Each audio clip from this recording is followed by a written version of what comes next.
ഡ്രൈവിംഗിലാണോ സബില മാം? എത്തിയിട്ടില്ലേ? എത്തിയല്ലോ. Yes, എത്തിയിട്ടുണ്ട്. Okay. So shall we start Yes, ചെയ്തോ? Good evening, everyone. I'm Sabila Anu from Ernakulam, currently serving as the principal of a CBSE school. It's indeed a privilege and pleasure to be here with you all today on this platform of Trainers Talk, presented by the successful graduates of the professional trainer course through Wimble Academy. I'm also proud to be a member of the 24th batch of professional trainer course. At this moment, I'd like to express my sincere gratitude to our respected trainer Faisal sir, whose visionary guidance, membership, and dedication continue to inspire aspiring trainers like us. My heartfelt thanks goes to Archana ma'am, our associate trainer, for her unwavering support, encouragement, and valuable guidance throughout this journey. I extend a warm and heartfelt welcome to all the participants joining us this evening. Your presence adds great value to this learning platform and reflects your commitment to continuous growth and professional development. It's now my distinct honor to introduce our esteemed speaker for today, Mr. K.S. Nair from Thiruvananthapuram. Sir is a retired government civil engineer with academic qualifications in management and sociology. Since 2011, he has been actively contributing to the field of personal growth and human development through motivational speaking, along with his expertise in CBT, NLP, and student development program. Today, Sir will be guiding us through an insightful session on the highly relevant topic, Hacks of Emotional First Aid.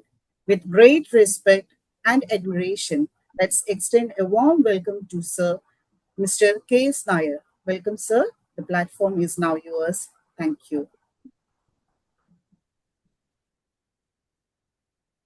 Okay. Thank you, Sabila Madam. ഒരു നല്ല introduction തന്നതിന്. എൻ്റെ ഇൻട്രൊഡക്ഷന് വേണ്ടി ഒരു prominent person തന്നെ തിരഞ്ഞെടുത്ത് തന്നതിന് വിംബിൾ അക്കാഡമിയോടുകൂടി നന്ദിയോടെ ഞാൻ രേഖപ്പെടുത്തിക്കൊള്ളുന്നു. എൻ്റെ പേരേക്ക് പറഞ്ഞതുപോലെ K.S. നായർ. ഓഡിബിൾ ആണല്ലോ അല്ലേ? ഓഡിബിൾ ആണല്ലോ അല്ലേ?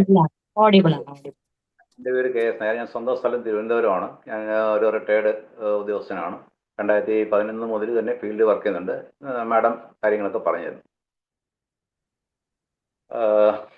ഞാൻ ഇന്നിവിടെ പ്രസൻറ്റ് ചെയ്യാൻ പോകുന്നത് ഇതുവരെ ആരും പറഞ്ഞിട്ടില്ലാത്ത കാര്യങ്ങളൊന്നും അല്ല. പക്ഷെ പറഞ്ഞിട്ടുള്ളതാണെങ്കിലും പലപ്പോഴും ശ്രദ്ധിക്കപ്പെടാതെ പോയ കാര്യങ്ങളാണ്. ഒരല്പം വ്യത്യസ്തമായ രീതിയിൽ ഞാനൊന്ന് അവതരിപ്പിക്കാൻ വേണ്ടി ശ്രമിക്കുകയാണ്. അതുകൊണ്ട് തന്നെ കുറച്ച് ശ്രദ്ധിച്ചിരിക്കുക. ചിലപ്പോൾ ഈ ടോക്കിനിടയ്ക്ക് നിങ്ങളുടെ മനസ്സ് വാണ്ടർ ചെയ്തേക്കാം, മറ്റു സ്ഥലത്തേക്ക് അലഞ്ഞേക്കാം. എങ്കിൽ പോയതെല്ലാം തിരിച്ചു അതുപോലെ തന്നെ കൊണ്ടുവരാൻ നോക്കും. PPT ഇല്ല, സ്ലൈഡ് ഇല്ല. So B A good listen. ഞാനിന്ന് പറയാൻ പോകുന്നത്, എനിക്ക് വളരെ മുമ്പ് എനിക്കൊരു കത്ത് കിട്ടിയിട്ടുണ്ടായിരുന്നു. ആ കത്തിനെ കുറിച്ചാണ് ഞാനിപ്പോൾ സംസാരിക്കുന്നത്. അപ്പോൾ ഇപ്പോൾ കത്തൊരു റെലവൻ്റായ സംഭവമല്ല, ഞങ്ങളുടെയൊക്കെ പഴയ സമയത്തുള്ളതാണ്. പക്ഷേ കത്തുകളെന്ന് പറയുന്നത് നമ്മുടെ ജീവിതത്തിൽ എപ്പോഴെങ്കിലും നമ്മൾ എഴുതിയിട്ടുണ്ടാവും, അല്ലെങ്കിൽ നമ്മളൊരു കത്ത് വായിച്ചിട്ടുണ്ടാവും, അല്ലെങ്കിൽ ഒരു കത്ത് കിട്ടിയിട്ടുണ്ടാവും. ഈ കത്ത് എന്ന് പറയുന്നത്, ലെറ്ററുകൾ എന്ന് പറയുന്നത് വെറും വാക്കുകളുടെ കൂട്ടമല്ല. അത് പലപ്പോഴും വിവരങ്ങളുടെ അറിയിപ്പ് മാത്രമാകും. ചില സമയങ്ങളിൽ ചിലത് മനുഷ്യൻ്റെ മനസ്സിനെ നല്ലതുപോലെ പിടിച്ചു കുലുക്കുന്ന വികാരങ്ങളുടെ ഒരു പ്രകടനമായിട്ട് മാറും. കത്ത് നമ്മളെ ചിരിപ്പിക്കും, കരയിക്കും, പഴയ ഓർമ്മകളിലേക്കൊക്കെ വലിച്ചു കൊണ്ടുപോകും. കാരണം മനുഷ്യ മനസ്സ് വാക്കുകൾ മാത്രം കേൾക്കുന്നില്ല, അതിനുള്ള വികാരങ്ങൾ, അതിൻ്റെ പിന്നിലുള്ള വികാരങ്ങൾ കൂടെ അനുഭവിക്കുന്നുണ്ട്. പഴയ കത്തുകളൊക്കെ എനിക്ക് വളരെ പ്രിയപ്പെട്ടതാണ്. ഞാനത് ചിലത് സൂക്ഷിച്ച് വെച്ചിട്ടുണ്ട്, ഡിജിറ്റലാക്കി മാറ്റിയിട്ടുണ്ട്. ഞാൻ കത്തിലേക്ക് കിടക്കുകയാണ്. ബഹുമാനപ്പെട്ട മാമൻ അറിയുവാൻ സ്നേഹത്തോടെ അനു എഴുതുന്ന കത്ത്. ഞങ്ങളിവിടെ എല്ലാവർക്കും സുഖമാണ്, അവിടെയും മാമനും എല്ലാവരും സുഖമായിരിക്കുന്നു എന്ന് വിശ്വസിക്കുന്നു. അപ്പച്ചൻ മാമനെ ചോദിച്ചിരുന്ന കാര്യം പറയാൻ വേണ്ടിയിട്ടാണ് ഞാൻ ഈ കത്ത് എഴുതുന്നത്. അപ്പച്ചൻ കുറച്ചു കാലം കിടപ്പിലായിരുന്നു. ഇപ്പോൾ സ്ഥിതി മെച്ചപ്പെട്ടിട്ടുണ്ട്. അല്പം പതുക്കെ ആയാലും വീട്ടുമുറ്റത്തും അകത്തും പുറത്തും ഒക്കെ നടക്കാൻ തുടങ്ങിയിട്ടുണ്ട്. അപ്പച്ചൻ ഇങ്ങനെ എണീറ്റ് നടക്കുന്ന കാണുമ്പോൾ ഞങ്ങൾക്കെല്ലാം ഒരു വലിയ നിറവാണ്. ഞങ്ങൾക്ക് വേണ്ടി മാത്രം ഓടി നടന്ന ആളല്ലേ. ചിലപ്പോഴൊക്കെ ഇരുന്ന് പഴങ്കഥകൾ പറയാറുണ്ട്. ആ കഥകളിലൊന്നും മാമൻ്റെ പേര് വരാത്ത ദിവസമില്ലെന്നേ പറയാം. മാമനെ കുറിച്ച് പറയുമ്പോൾ അപ്പച്ചന് ഒരു വല്ലാത്ത വെകളിപ്പാണ്. ഇന്നും അപ്പച്ചൻ പറയാറുണ്ട്, ജീവിതത്തിൽ തളർന്നുപോയ സമയങ്ങൾ തനിക്ക് മുന്നോട്ട് പോകാൻ, നടക്കാൻ താങ്ങായി നിന്ന ആളുകളിൽ മാമൻ ആദ്യ സ്ഥാനത്താണ്. മാമനെ കുറിച്ച് പറയുമ്പോൾ അപ്പച്ചൻ്റെ ശബ്ദത്തിൽ ഒരു നന്ദിയും സ്നേഹവും ഒക്കെ കലർന്നിരിക്കും. ഞാനത് ശ്രദ്ധിക്കാറുണ്ട്. ഇപ്പോൾ ആരോഗ്യസ്ഥിതി മെച്ചപ്പെട്ടതോടെ മാമനെ ഒന്ന് നേരിൽ കാണണം എന്ന ആഗ്രഹം അപ്പച്ചൻ പല തവണ പറയുന്നുണ്ട്. ഒന്ന് വന്നാൽ അപ്പച്ചന് ഒരു വലിയ സന്തോഷമായേനെ. അപ്പച്ചൻ പ്രാവീന്ന് വീണപ്പോൾ ആദ്യം എത്തി അപ്പച്ചൻ്റെ കൈപിടിച്ച് ധൈര്യം പറഞ്ഞത് മാമനാണെന്ന് അപ്പച്ചൻ പറയാറുണ്ട്. നിനക്കൊന്നും സംഭവിക്കുന്നില്ല, നീ പുലിയല്ലേടാ എന്നൊക്കെ പറഞ്ഞ് കൊടുത്ത ധൈര്യം തനിക്ക് വീണ്ടും ജീവിക്കാൻ ധൈര്യം നൽകി എന്ന്, ആശ നൽകി എന്ന് അപ്പച്ചൻ ഇന്നും പറയും. നിങ്ങളെല്ലാം കൂടെ ചേർന്ന് അന്ന് ചുമലിൽ ചുമ്മിയാണ് ആശുപത്രിയിൽ എത്തിച്ചത് എന്ന് പോലും പറയാറുണ്ട്. അന്നൊന്നും ഞങ്ങൾക്ക് മറ്റാരും ഉണ്ടായിരുന്നില്ല. അപ്പോൾ വളരെ സാവധാനം പറയും, അവൻ മാത്രം എന്ന് പറയുമ്പോൾ അപ്പച്ചൻ്റെ ഉള്ളു വെങ്ങുന്നത് ഞങ്ങൾക്കെല്ലാം കാണാം. അപ്പച്ചൻ സങ്കടത്തോടെ പറയുന്ന മറ്റൊരു കാര്യമുണ്ട്. അപ്പനും മാമനും തമ്മിൽ തല്ലുണ്ടായത് കാര്യം, പിണങ്ങിയത്. ആ സമയത്ത് ദേഷ്യത്തിന് അപ്പച്ചൻ എന്തൊക്കെയോ വിളിച്ച് പറഞ്ഞുവെന്നും ഒക്കെ ഉണ്ട്. പക്ഷെ അപ്പച്ചൻ പലപ്പോഴും വിഷമത്തിൽ ഓർക്കുന്നുണ്ട്, അന്ന് അങ്ങനെയൊന്നും പറയരുതായിരുന്നു എന്ന് സ്വയം പിറുപിറുത്തു. അവൻ മാത്രമായിരുന്നു എനിക്ക് സ്വന്തം എന്ന് പറയുന്നത് എന്ന് അപ്പച്ചൻ പറഞ്ഞു കഴിഞ്ഞ് പിന്നെ കുറേ നേരം മിണ്ടാതിരിക്കും, മൗനിയായിരിക്കും. ആ ഇരിപ്പ് കാണുമ്പോൾ അമ്പിളി ആൻറ്റി അത് കണ്ട് കരഞ്ഞു തുടങ്ങും. എന്താണ് അമ്പിളി ആൻറ്റി അങ്ങനെ കരയുന്നതെന്ന് ഞങ്ങൾക്ക് ഇപ്പോഴും അറിയില്ല. ആരോഗ്യസ്ഥിതി മെച്ചപ്പെട്ടതോടെയാണ് മാമനെ കാണണമെന്നും പഴയതുപോലെ സംസാരിക്കണമെന്നും പഴയതുപോലെ തന്നെ വളുപ്പമൊക്കെ അടിച്ച് കക്കം വെട്ടി ചിരിക്കണം എന്നും ഒക്കെ പറയാറുണ്ട്. ഒരു വല്ലാത്ത സന്തോഷം അപ്പോൾ ആ മുഖത്ത് കാണും. മാമനെക്കുറിച്ച് പറയുമ്പോൾ അപ്പച്ചൻ്റെ ശബ്ദത്തിൽ ഇന്നും ഇഷ്ടവും സ്നേഹവും മാത്രം. ഞങ്ങൾ കളിയാക്കും, അരുമയാന തോഴർ എന്ന് പറയും. മാമ ഒന്ന് വന്നു പോകണേ, ഇവിടെ എല്ലാവരുടെയും ആരോഗ്യവും നന്മയും അറിയിക്കും.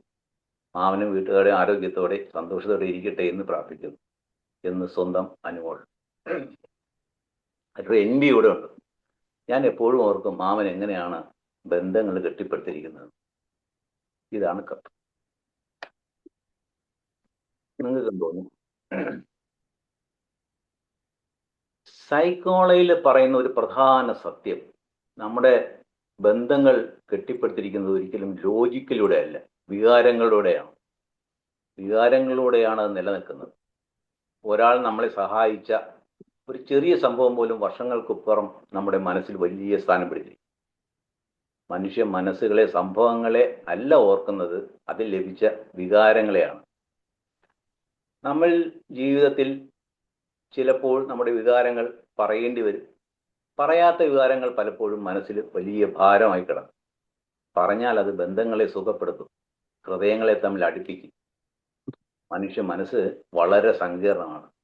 പക്ഷേ അത് മനസ്സിലാക്കാനുള്ള താക്കോൽ എന്ന് പറയുന്നത് വളരെ ലളിതമാണ്. സ്നേഹം, കടപ്പാട്, കരുതൽ. സ്നേഹം, കരുതൽ.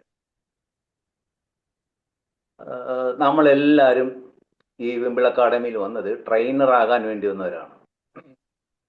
പക്ഷേ ഒരു നല്ല ട്രെയിനറാകാൻ നമ്മൾ ആദ്യം മനസ്സിലാക്കേണ്ട ഒരു സത്യമുണ്ട്. മനുഷ്യരെ പഠിക്കുന്നത് അറിവ് കൊണ്ടല്ല, മനുഷ്യരെ സ്പർശിക്കുന്നത് അവരുടെ വികാരങ്ങൾ കൊണ്ടായിരുന്നു. വികാരങ്ങൾ മീൻ ഇമോഷൻസ്. മനുഷ്യ ബന്ധങ്ങൾ മനസ്സിലാക്കാൻ നമ്മൾ ഓർക്കേണ്ട മറ്റു 3 കാര്യങ്ങൾ കൂടെ പറയേണ്ടത്, നമ്മൾ മനുഷ്യർ സംഭവങ്ങളെ വികാരങ്ങളായി ഓർക്കുന്നു, സ്നേഹവും നന്ദിയും ബന്ധങ്ങളെ ശക്തമാക്കുന്നു, കുറ്റബോധം പലപ്പോഴും ബന്ധങ്ങളെ തിരികെ കൂട്ടിക്കിട്ടാൻ സഹായിക്കും. അപ്പോൾ ഒരു നല്ല ട്രെയിനർ എന്ത് ചെയ്യണം? ഫാക്ട്സ് മാത്രം പറയില്ല, അയാൾ അനുഭവങ്ങൾ സൃഷ്ടിക്കും. കേൾക്കുന്നവരുടെ മനസ്സിൽ ചിത്രങ്ങൾ വരയ്ക്കും, അവരുടെ സബ് കോൺഷ്യസ് മൈൻഡിനെ തൊട്ടുണർത്തും. ഇതാണ് നമ്മൾ പറയുന്ന association and meaning making. Association and meaning making. Okay. സംഭവങ്ങൾക്ക്, അനുഭവങ്ങൾക്ക് അർത്ഥം കൊടുക്കുന്നത് നമ്മുടെ മനസ്സാണ്. ഒരു സംഭവം ഒരാളിന് ട്രോമയാവാം, അതേസമയം ആളിന് മറ്റൊരാളിന് അതൊരു മോട്ടിവേഷൻ ആവും. ഒരു ട്രെയിനറുടെ ശക്തി എന്തായിരിക്കും? ഒരു വ്യക്തിയുടെ ജീവിതാനുഭവങ്ങൾക്ക്, വഴികൾക്ക്, അയാളുടെ സ്വപ്നങ്ങൾക്ക് പുതിയ അർത്ഥം കൊടുക്കാൻ കഴിയുന്നതാണ്. ട്രെയിനർ ആളുകളെ പഠിപ്പിക്കുന്ന ടെക്നിക്ക് മാത്രമല്ല, ഓർക്കുക, മനുഷ്യരുടെ ഹൃദയത്തിലെത്തിക്കാനുള്ള വഴിയാണ്, ഭാഷയാണ്, അത് റൂട്ട് മാപ്പാണ്. നമുക്ക് നേരത്തെ പഴയ കത്തിലേക്ക് പോവാം. അതിൽ സ്നേഹവും നന്ദിയും കുറ്റബോധവും ബന്ധത്തിൻ്റെ ആഴവും എല്ലാം ഉണ്ട്. ഇതാണ് മനുഷ്യ മനസ്സിൻ്റെ നിഗൂഢത എന്ന് ഞാൻ നേരത്തെ പറഞ്ഞു. കോപത്തിൽ പറഞ്ഞ വാക്ക് വർഷങ്ങൾക്ക് ഇപ്പുറം കുറ്റബോധമായി മനസ്സിൽ കിടക്കുന്നു. അതിൻ്റെ പേരാണ് നമ്മൾ പറയുന്ന ഗിൽറ്റ്. ഇത് നമ്മുടെ ഉള്ളിൽ നിന്നും തിരുത്താനും ബന്ധങ്ങൾ വീണ്ടും തേടാനും പ്രേരിപ്പിക്കുന്ന ഒരു ശക്തിയാണ്. നമ്മൾ പലപ്പോഴും സ്നേഹിക്കുന്നവരാണ് കൂടുതൽ മോശപ്പെട്ട അല്ലെങ്കിൽ പരുഷമായ വാക്കുകൾ ഉപയോഗിക്കുന്നത്. പക്ഷെ കാലം കഴിഞ്ഞു പോകുമ്പോൾ അതേ ബന്ധം വീണ്ടും നേടാൻ നമ്മൾ അറിയാതെ തന്നെ ഒരു ആഗ്രഹിച്ചുകൊണ്ടിരിക്കും. ഇതിനെ നമ്മുടെ ട്രെയിനർമാരുടെ ഭാഷയിൽ പറയുമ്പോൾ ഇതാണ് ഇമോഷണൽ അറ്റാച്ച്മെന്റ് എന്ന മനഃശാസ്ത്ര സത്യം. ഒരു കുടുംബത്തിൽ അപ്പനും മാമനും തമ്മിലുള്ളൊരു ബന്ധം, സ്നേഹവും നന്ദിയും നിറഞ്ഞ ബന്ധം. പക്ഷെ ഒരിക്കലൊരു വഴക്ക്, ഒരു തെറ്റായ വാക്ക്, രണ്ട് മനസ്സുകളുടെ അകലം, അവർ തമ്മിൽ ദൂരം കൂടി, അകന്നു പോയി, വർഷങ്ങൾ കഴിഞ്ഞു. പക്ഷേ ആ ബന്ധം മനസ്സിൽ നിന്നും പോയില്ല, മായ്ക്കപ്പെട്ടിട്ടില്ല. ജീവിതത്തിൽ ഒരു അപകടം, രക്ഷിക്കാനെത്തിയ ആൾ, ഒരു കൈപിടുത്തം, രണ്ട് ധൈര്യവാക്കുകൾ, ഇത് ശരീരത്തെ മാത്രമല്ല മനസ്സിനെയും രക്ഷിച്ചു. വർഷങ്ങൾ കഴിഞ്ഞപ്പോൾ അപ്പച്ചൻ പറഞ്ഞ ഒരു വാക്ക്, അന്ന് അവൻ എൻ്റെ ജീവൻ മാത്രമല്ല രക്ഷിച്ചത്, എൻ്റെ കുട്ടികളുടെ ജീവിതം കൂടിയാണ് അവർക്ക് തിരിച്ചു കൊടുത്തത്. ഇതെന്താണെന്നറിയോ? ഇതാണ് നാം പറയുന്ന ഇമോഷണൽ ആങ്കറിങ്. ഒരു വ്യക്തി കഠിന സാഹചര്യത്തിൽ നമുക്ക് പിന്തുണ നൽകിയാൽ ആ വ്യക്തിയുടെ അല്ലെങ്കിൽ ആ വ്യക്തി നമ്മുടെ മനസ്സിൽ ഒരു സുരക്ഷയുടെ ആങ്കറായിട്ട് മാറും. പിന്നീട് ആ വ്യക്തിയുടെ ഓർമ്മ പോലും നമ്മളിൽ ഒരു ധൈര്യമാണ് സൃഷ്ടിച്ചിരുന്നത്. മറ്റൊരു ഇൻട്രസ്റ്റിംഗ് ആയിട്ടുള്ള സൈക്കോളജിക്കൽ റിയാലിറ്റിയാണത്. എന്താണ്? മനുഷ്യ മനസ്സ് സംഭവങ്ങളെയല്ല സൂക്ഷിക്കുന്നത്, അത് സംഭവങ്ങളോടൊപ്പം അനുഭവിച്ച വികാരങ്ങളെയാണ്.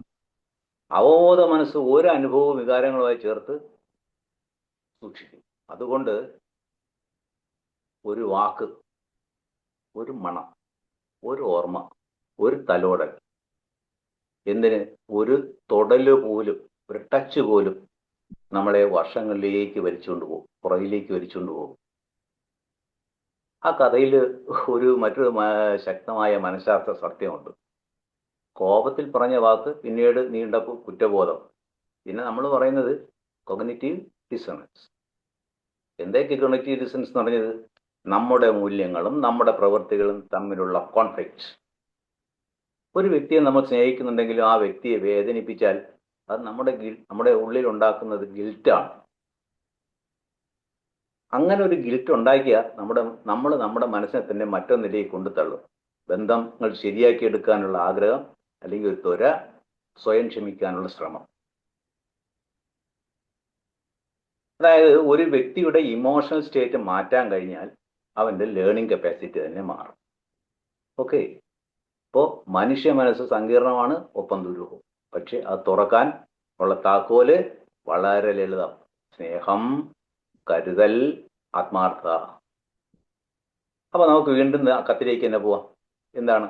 ഒരപ്പച്ചൻ, ഒരു മാമൻ, ഒരു വഴക്ക്, ഒരു വേദന, ഒരു അപകടം, ഒരു കൈപിടുത്തം, ഒരു വാക്ക്, ഒരു അകൽച്ച.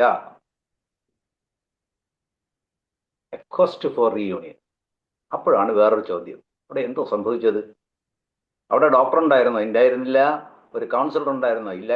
ഉണ്ടായിരുന്നില്ല. ഒരു തെറാപ്പിസ്റ്റ് ഉണ്ടായിരുന്നില്ല. പക്ഷേ ഒരു മനുഷ്യൻ മറ്റൊരു മനുഷ്യന് ഒരു താങ്ങ് കൊടുത്തു, ഒരു കൈ കൊടുത്തു. എങ്ങനെ? ഒരു പ്രസൻസ്, ഒരു സപ്പോർട്ട്, ഒരു വാക്ക്, ഒരു കണക്ഷൻ. ഈ സാധനത്തിന്റെ പേരാണ് ഇമോഷണൽ ഫസ്റ്റ് എയ്ഡ്. ഞാൻ മറ്റു സംഭവത്തിലേക്കൂടെ പോവാണ്. അതായത് ഒരാൾ ഒരു ബ്രെയിൻ ട്യൂമർ സർജറിയുമായിട്ട് തിരുവനന്തപുരം ശ്രീചിത്ര ഹോസ്പിറ്റലിൽ 4ാമത്തെ നിലയിൽ അഡ്മിറ്റായി. വളരെ ചെറുപ്പക്കാരനാണ്. 8ാം ക്ലാസ് 7ാം ക്ലാസ് പഠിക്കുന്ന ഒരു മോള് മാത്രമേ ഉള്ളൂ. സാമ്പത്തികമായിട്ട് വലിയ ബുദ്ധിമുട്ടൊന്നൊക്കെ ഉള്ള കക്ഷികളാണ്. ഒരു പ്രാവശ്യം കാണണമെന്ന് ആവശ്യപ്പെട്ടു. അയാളുടെ ഫ്രണ്ട് അവിടെ ചെല്ലുന്നു. അപ്പോൾ ചെല്ലുമ്പോൾ തന്നെ, അതായത് സർജറിക്ക് തൊട്ടടുത്ത ദിവസമാണ് അവിടെ ചെല്ലുന്നത്. തൊട്ട് മുമ്പത്തെ ദിവസമാണ്. ആ ദിവസം ഇയാളെ കാണുന്നതിനിടയ്ക്ക് പാസ്സെല്ലാം മേടിച്ച്, വലിയ ബുദ്ധിമുട്ടാണ്, പാസ്സെല്ലാം മേടിച്ച് ആ ശ്രീധരയ്ക്കകത്ത് കയറാന്ന് പറയും. വലിയ ബുദ്ധിമുട്ടി അയാളെ കാണാൻ വേണ്ടി ചെല്ലുന്നു. അപ്പോൾ സുഹൃത്ത് പറഞ്ഞു, ഞാൻ ഒരിക്കലും പ്രതീക്ഷിച്ചില്ല, താങ്കൾ ഇതിനു വേണ്ടി വരുമെന്ന് വിചാരിച്ചില്ല, ഞാൻ കാണാൻ വേണ്ടി കാത്തിരിക്കുകയെന്ന്. ഇങ്ങനെയുള്ള സൗഹൃദ സംഭാഷണങ്ങളെല്ലാം കഴിഞ്ഞു. രാഷ്ട്രീയ കാര്യങ്ങൾ, ഓപ്പറേഷൻ എടുക്കുന്ന ആളാണ്, എല്ലാം പറഞ്ഞു. കണ്ടീഷൻ ഒന്ന് ഈസായി വന്നു. പക്ഷെ അപ്പോഴും അയാളുടെ ഈ മുഖത്തെന്ന് പറയുന്നത് ഭയമാണ് നിൽക്കുന്നത്. കാര്യം ഒരു ദിവസം കൂടെ കഴിഞ്ഞാൽ ഒരു വലിയൊരു മേജർ സർജറിക്ക് പോകും. അപ്പോൾ ആ ഫിയർ അയാളുടെ ഫിസിയോളജിക്കലി തന്നെ വളരെ ടയർഡാക്കിയിരുന്നു. അല്ലാതെ തന്നെ മെഡിസിൻസ് ഉണ്ടല്ലോ. അപ്പോൾ അയാൾ ചോദിച്ച ചോദ്യം ഇതാണ്, ഞാൻ ഇനി തിരിച്ചു വരുമോ? ഓപ്പറേഷൻ സേഫാണോ? എന്താകും? മകൾക്കാര്യമില്ല, വീട് കാര്യങ്ങൾ, അങ്ങനെ ഒരുപാട് സാമ്പത്തിക പ്രശ്നങ്ങൾ. അപ്പോൾ സാധാരണ പറയും പോലെ നമ്മൾ എന്താണ് ചെയ്യുന്നത് ആ സിറ്റുവേഷൻ? ഒന്നുമില്ല, കുഴപ്പമില്ല, ഡോണ്ട് വറി. പക്ഷേ ഈ ചെന്ന ആൾ ചെയ്ത പണി അതല്ല. അയാൾ വളരെ കാഷ്വലായിട്ട് സംസാരിക്കാൻ തുടങ്ങി, ജോളിയായിട്ട് നോർമലായി. എന്നിട്ട് വളരെ സിമ്പിളായി പറഞ്ഞു, നാളെ എന്താണ് നടക്കാൻ പോകുന്നത് നിനക്കറിയോ? അപ്പോൾ നിനക്ക് 2 ഭയമുണ്ട്. ഒന്നെന്ന് പറയുന്നത് സർവൈവ് ചെയ്ത് വരുമോ, അല്ലാന്നുണ്ടെങ്കിൽ നീ കഴിഞ്ഞു പോകുമോ എന്നുള്ളതാണ് ഭയം. ഈ ഭയത്തിനോടൊപ്പം വരുന്നതിൻ്റെ പ്രധാന കാരണം മനസ്സിൽ നിന്നെപ്പറ്റി തന്നെ തോന്നുന്ന വേദനയോടുള്ള ഭയമാണ്. അപ്പോൾ ഇനി നടക്കാൻ പോകുന്ന കാര്യം ഞാൻ പറഞ്ഞുതരാം. കുറേ കഴിയുമ്പോഴത്തേക്ക് ഒരു ഡോക്ടർ വരും. അവരുടെ കൂട്ടത്തിൽ ആ ഒരു ഉന്തുവണ്ടി ഉണ്ടെന്ന് പറയുന്നത് കുറേ അനസ്തീഷ്യോളജിസ്റ്റുകൾ വരും. അവിടെ വരും. അവർ ഒരു വലിയൊരു ബാസ്കറ്റ് എൻ്റെ മുഖത്ത് വയ്ക്കും. അവർ കാര്യം പറഞ്ഞുകൊണ്ടിരിക്കും, സിനിമ കാര്യം പറയും, എല്ലാം കഴിഞ്ഞ് ചിലപ്പോൾ എണ്ണാൻ പറയും, പാട്ട് പാടാൻ പറയും. പക്ഷേ ഇതെല്ലാം നടക്കുന്നതിനിടയ്ക്ക് അത് നിങ്ങൾ അറിയാതെ അവരുടെ ഒരു ബൾബിനകത്ത് പിടിച്ചു വന്ന് ചേക്കും. എന്തോ ഒരു സാധനം നിൻ്റെ ഉള്ളിലേക്ക് കയറി പോകും. പിന്നെ നീ ഒന്നും അറിയുന്നില്ല. നീ പിന്നെ കണ്ണുറന്ന് നോക്കുമ്പോൾ ഓപ്പറേഷനാണ്. ഓപ്പറേഷൻ കഴിഞ്ഞിരിക്കും, വേദനയെ അറിയുന്നില്ല. അപ്പോൾ പേടിക്കേണ്ട കാര്യമില്ല. ഒരുപക്ഷെ എന്തെങ്കിലും മോശമായി സംഭവിച്ചാൽ അത് താങ്കൾ അറിയുന്നില്ല. അപ്പോൾ 2 സംഭവിച്ചെന്നാലും വളരെ സുഖകരമായ ഒരു അവസ്ഥയിലേക്കാണ് കടന്നു പോകുന്നത്. അതുകൊണ്ട് പേടിച്ചിട്ട് കാര്യമില്ല, പേടിക്കേണ്ട കാര്യമില്ല. ഈ കമൻറ്റ് കേട്ട് കഴിയുമ്പോൾ ഈ ഫ്രണ്ടിന് കാണുന്നത് ഇയാളുടെ മുഖം ഭംഗിയായി തെളിഞ്ഞു വരുന്നതാണ്. ആശ്വാസം, ഒരുതരം വല്ലാത്ത സമാധാനം. ഓപ്പറേഷനൊക്കെ കഴിഞ്ഞ് കുറേ നാൾ കഴിഞ്ഞ് പിന്നീട് അയാൾ സുഖമായി വന്നതിന് ശേഷമാണെന്ന് പറഞ്ഞു, അന്ന് എനിക്ക് ആ ഒരു വാക്ക് കിട്ടിയില്ലായിരുന്നു എങ്കിൽ എനിക്ക് ആലോചിക്കാൻ പോലും കഴിയില്ലായിരുന്നു. ഇവിടെ എന്താണ് സംഭവം എന്ന് മനസ്സിലാവുമോ? ഇവിടെ നടന്നതാണ് റീഫ്രെയിമിംഗ് എന്ന് പറയുന്ന സാധനം. അത് ഒരു സ്റ്റേറ്റ് ചേഞ്ച് ആണ്. Emotional regulation through language. വെറും ഭാഷയിലൂടെ മാത്രം ഒരു ഇമോഷണൽ സെറ്റപ്പ് ടിസ്റ്റ് ചെയ്തു. അയാള് ഫ്രണ്ട് എന്ത് ചെയ്തു? അയാൾ ഒരു മെഡിസിനും കൊടുത്തില്ല, ഒരു തെറാപ്പിയും ചെയ്തില്ല. ഒരു സംഭാഷണം മാത്രം, ഒരു പെർസ്പെക്റ്റീവ് മാത്രം, ഒരു പ്രസൻസ് മാത്രം, കുറച്ചു നേരം അമർത്തിപ്പിടിച്ച് കൈകളിൽ അമർത്തിപ്പിടിച്ചത് മാത്രം. അപ്പോൾ നിങ്ങൾക്ക് ഇപ്പോൾ എന്ത് മനസ്സിലാവും? ഒരു വലിയ ടെക്നിക്കൊന്നുമല്ല, ചിലപ്പോഴൊക്കെ ശരിയായ സമയത്ത് പറഞ്ഞ ഒരു വാക്ക്, നിങ്ങൾ പറയുന്ന ഒരു സെൻറ്റൻസ്, അതായത് എൻ്റെ സ്റ്റേറ്റ് മാറ്റിമറിച്ചിരിക്കും. ഇതിൻ്റെ പേരാണ് നമ്മൾ സംസാരിച്ചുകൊണ്ടിരിക്കുന്ന ഇമോഷണൽ ഫസ്റ്റ് എയ്ഡ്. ശരീരത്തിന് മുറിവ് പറ്റിയാൽ രക്തം കിനിയും, പക്ഷെ മനസ്സിന് മുറിവ് പറ്റിയാൽ നിശബ്ദതയാണ്. അത് തളം കെട്ടി നിൽക്കും. ഈ കാലഘട്ടത്തിലെ റിസർച്ച് ആൻഡ് ഡെവലപ്മെൻറ്റ് ആവശ്യപ്പെടുന്ന സൈക്കോളജിയിലെ ഏറ്റവും പ്രോമിനൻ്റായ വളർന്നു വരാൻ പോകുന്ന ഒരു മേഖല. അപ്പോൾ നമുക്ക് എന്താണ് ഈ ഇമോഷണൽ ഫസ്റ്റ് എയ്ഡ് എന്ന് ആലോചിച്ച് നോക്കാം. ഒരു മനുഷ്യൻ എമോഷണൽ പെയിൻ അനുഭവിക്കുമ്പോൾ ആ സമയത്ത് അവൻ്റെ മനസ്സിനെ സ്റ്റെബിലൈസ് ചെയ്യാൻ നൽകുന്ന ആദ്യത്തെ സഹായം, അതായത് ഫിയർ ഉള്ളപ്പോൾ എന്ത് ചെയ്യണം? കാം നൽകണം. കൺഫ്യൂഷൻ ഉള്ളപ്പോൾ ക്ലാരിറ്റി നൽകണം. പെയിൻ ഉള്ളപ്പോൾ പ്രസൻസ് നൽകണം. It is not about solving the problem, it is about holding the person. അപ്പോൾ ഈ സൈക്കോളജിയുടെ ആ പെർസ്പെക്റ്റീവിൽ നമുക്ക് വേണേൽ മൈൻഡിനെ രണ്ടായിട്ട് തിരിക്കാം. ഏതൊക്കെയായിരിക്കും? Emotional mind, rational mind. Emotional pain വന്നപ്പോൾ ഉള്ള കുഴപ്പമെന്ന് പറയുന്നത് ലോജിക്കൽ തിങ്കിങ് എന്ന് പറയുന്നത് ടെമ്പറലി ഷട്ട് ഡൗൺ ആവും. അപ്പോൾ ഒരു സർവീസും വർക്ക് ചെയ്യുന്നില്ല, ഒരു അഡ്വൈസും വർക്ക് ചെയ്യില്ല, ഒരു ലോജിക്കും വർക്ക് ചെയ്യില്ല, ഒരു മോട്ടിവേഷനും വർക്ക് ചെയ്യില്ല. പക്ഷെ വർക്ക് ചെയ്യും. എന്താണെന്നറിയോ? നിങ്ങളുടെ ആ ശബ്ദം, നിങ്ങളുടെ ആ വാക്ക്, നിങ്ങളുടെ ആ പ്രസൻസ്, നിങ്ങളുടെ ആ ഒരു തലോട്, that is we called emotional first aid. അപ്പോൾ ബ്രെയിൻ ലെവലിൽ എന്ത് സംഭവിക്കുന്നതോടെ അറിയണ്ടേ? അത് നമ്മൾ പറഞ്ഞു കൊടുക്കണ്ടേ അവർക്ക്. ഫിയർ വന്നപ്പോൾ അമിഗ്ഡല ആക്ടിവേറ്റഡ് ആയി, ബോഡി ഫ്ലൈറ്റ് ആൻഡ് ഫൈറ്റ് മോഡിലേക്ക് മാറി. അതിൻ്റെ റിസൾട്ട് എന്താണ്? ഹാർട്ട് റേറ്റ് ഇൻക്രീസ് ചെയ്തു, ബ്രീത്തിങ് ചേഞ്ച് ആയി, തിങ്കിങ് എന്ന് പറയുന്നത് വളരെ നാരോ ആയിട്ട് മാറി, ഓപ്ഷൻസ് കുറഞ്ഞു. അപ്പോൾ soothing voice or sound, safe and optimistic words, supportive presence, and a touch or a hold apart. Madi. Enough. Reasoning, clarity, decision making center. ഈ മൂന്നെണ്ണമാണ് ആ സമയം ആക്ടിവേറ്റ് ആകുന്നത്. അപ്പോൾ ഒരു ശരിയായ വാക്ക്, ഒരു കാം പ്രസൻസ് ബ്രെയിനെ പാനിക് മോഡിൽ നിന്ന് തിങ്കിങ് മോഡിലേക്ക് ഷിഫ്റ്റ് ചെയ്യും. ഒരു ട്വിസ്റ്റിംഗ്, ഒരു എടുത്തൊരു മറി. അതായത് emotional first aid equals state change. ഏതാണ്? Panic to calm, fear to safety, confusion to clarity. ഒരു trainer, as a trainer, we are state changers. Remember it, we are state changers. നമ്മൾ കണ്ട ആ കത്ത്, നമ്മൾ കേട്ട ആ ഹോസ്പിറ്റൽ, അവിടെയൊക്കെ ആരും തെറാപ്പി ചെയ്തില്ല, ആരും ഒരു ടെക്നിക്ക് ഉപയോഗിച്ചില്ല, സൈക്കോ എഡ്യൂക്കേഷൻ നൽകിയില്ല. പക്ഷേ മനുഷ്യൻ തമ്മിൽ ഒരു ഫസ്റ്റ് എയ്ഡ് കൊടുത്തു. വീണ്ടും പറയുകയാണ്, ശരീരത്തിന് മുറിവ് പറ്റിയാൽ രക്തം കാണും, മനസ്സിന് മുറിവ് പറ്റിയാൽ നിശബ്ദതയാണ്. ആ നിശബ്ദത കേൾക്കാൻ പഠിക്കുന്നവരാണ് യഥാർത്ഥ ട്രെയിനർമാർ. അതായത് ഒരു ശരിയായ വാക്ക് ബ്രെയിനെ പാനിക് മോഡിൽ നിന്ന് തിങ്കിങ് മോഡിലേക്ക് ഷിഫ്റ്റ് ചെയ്യും.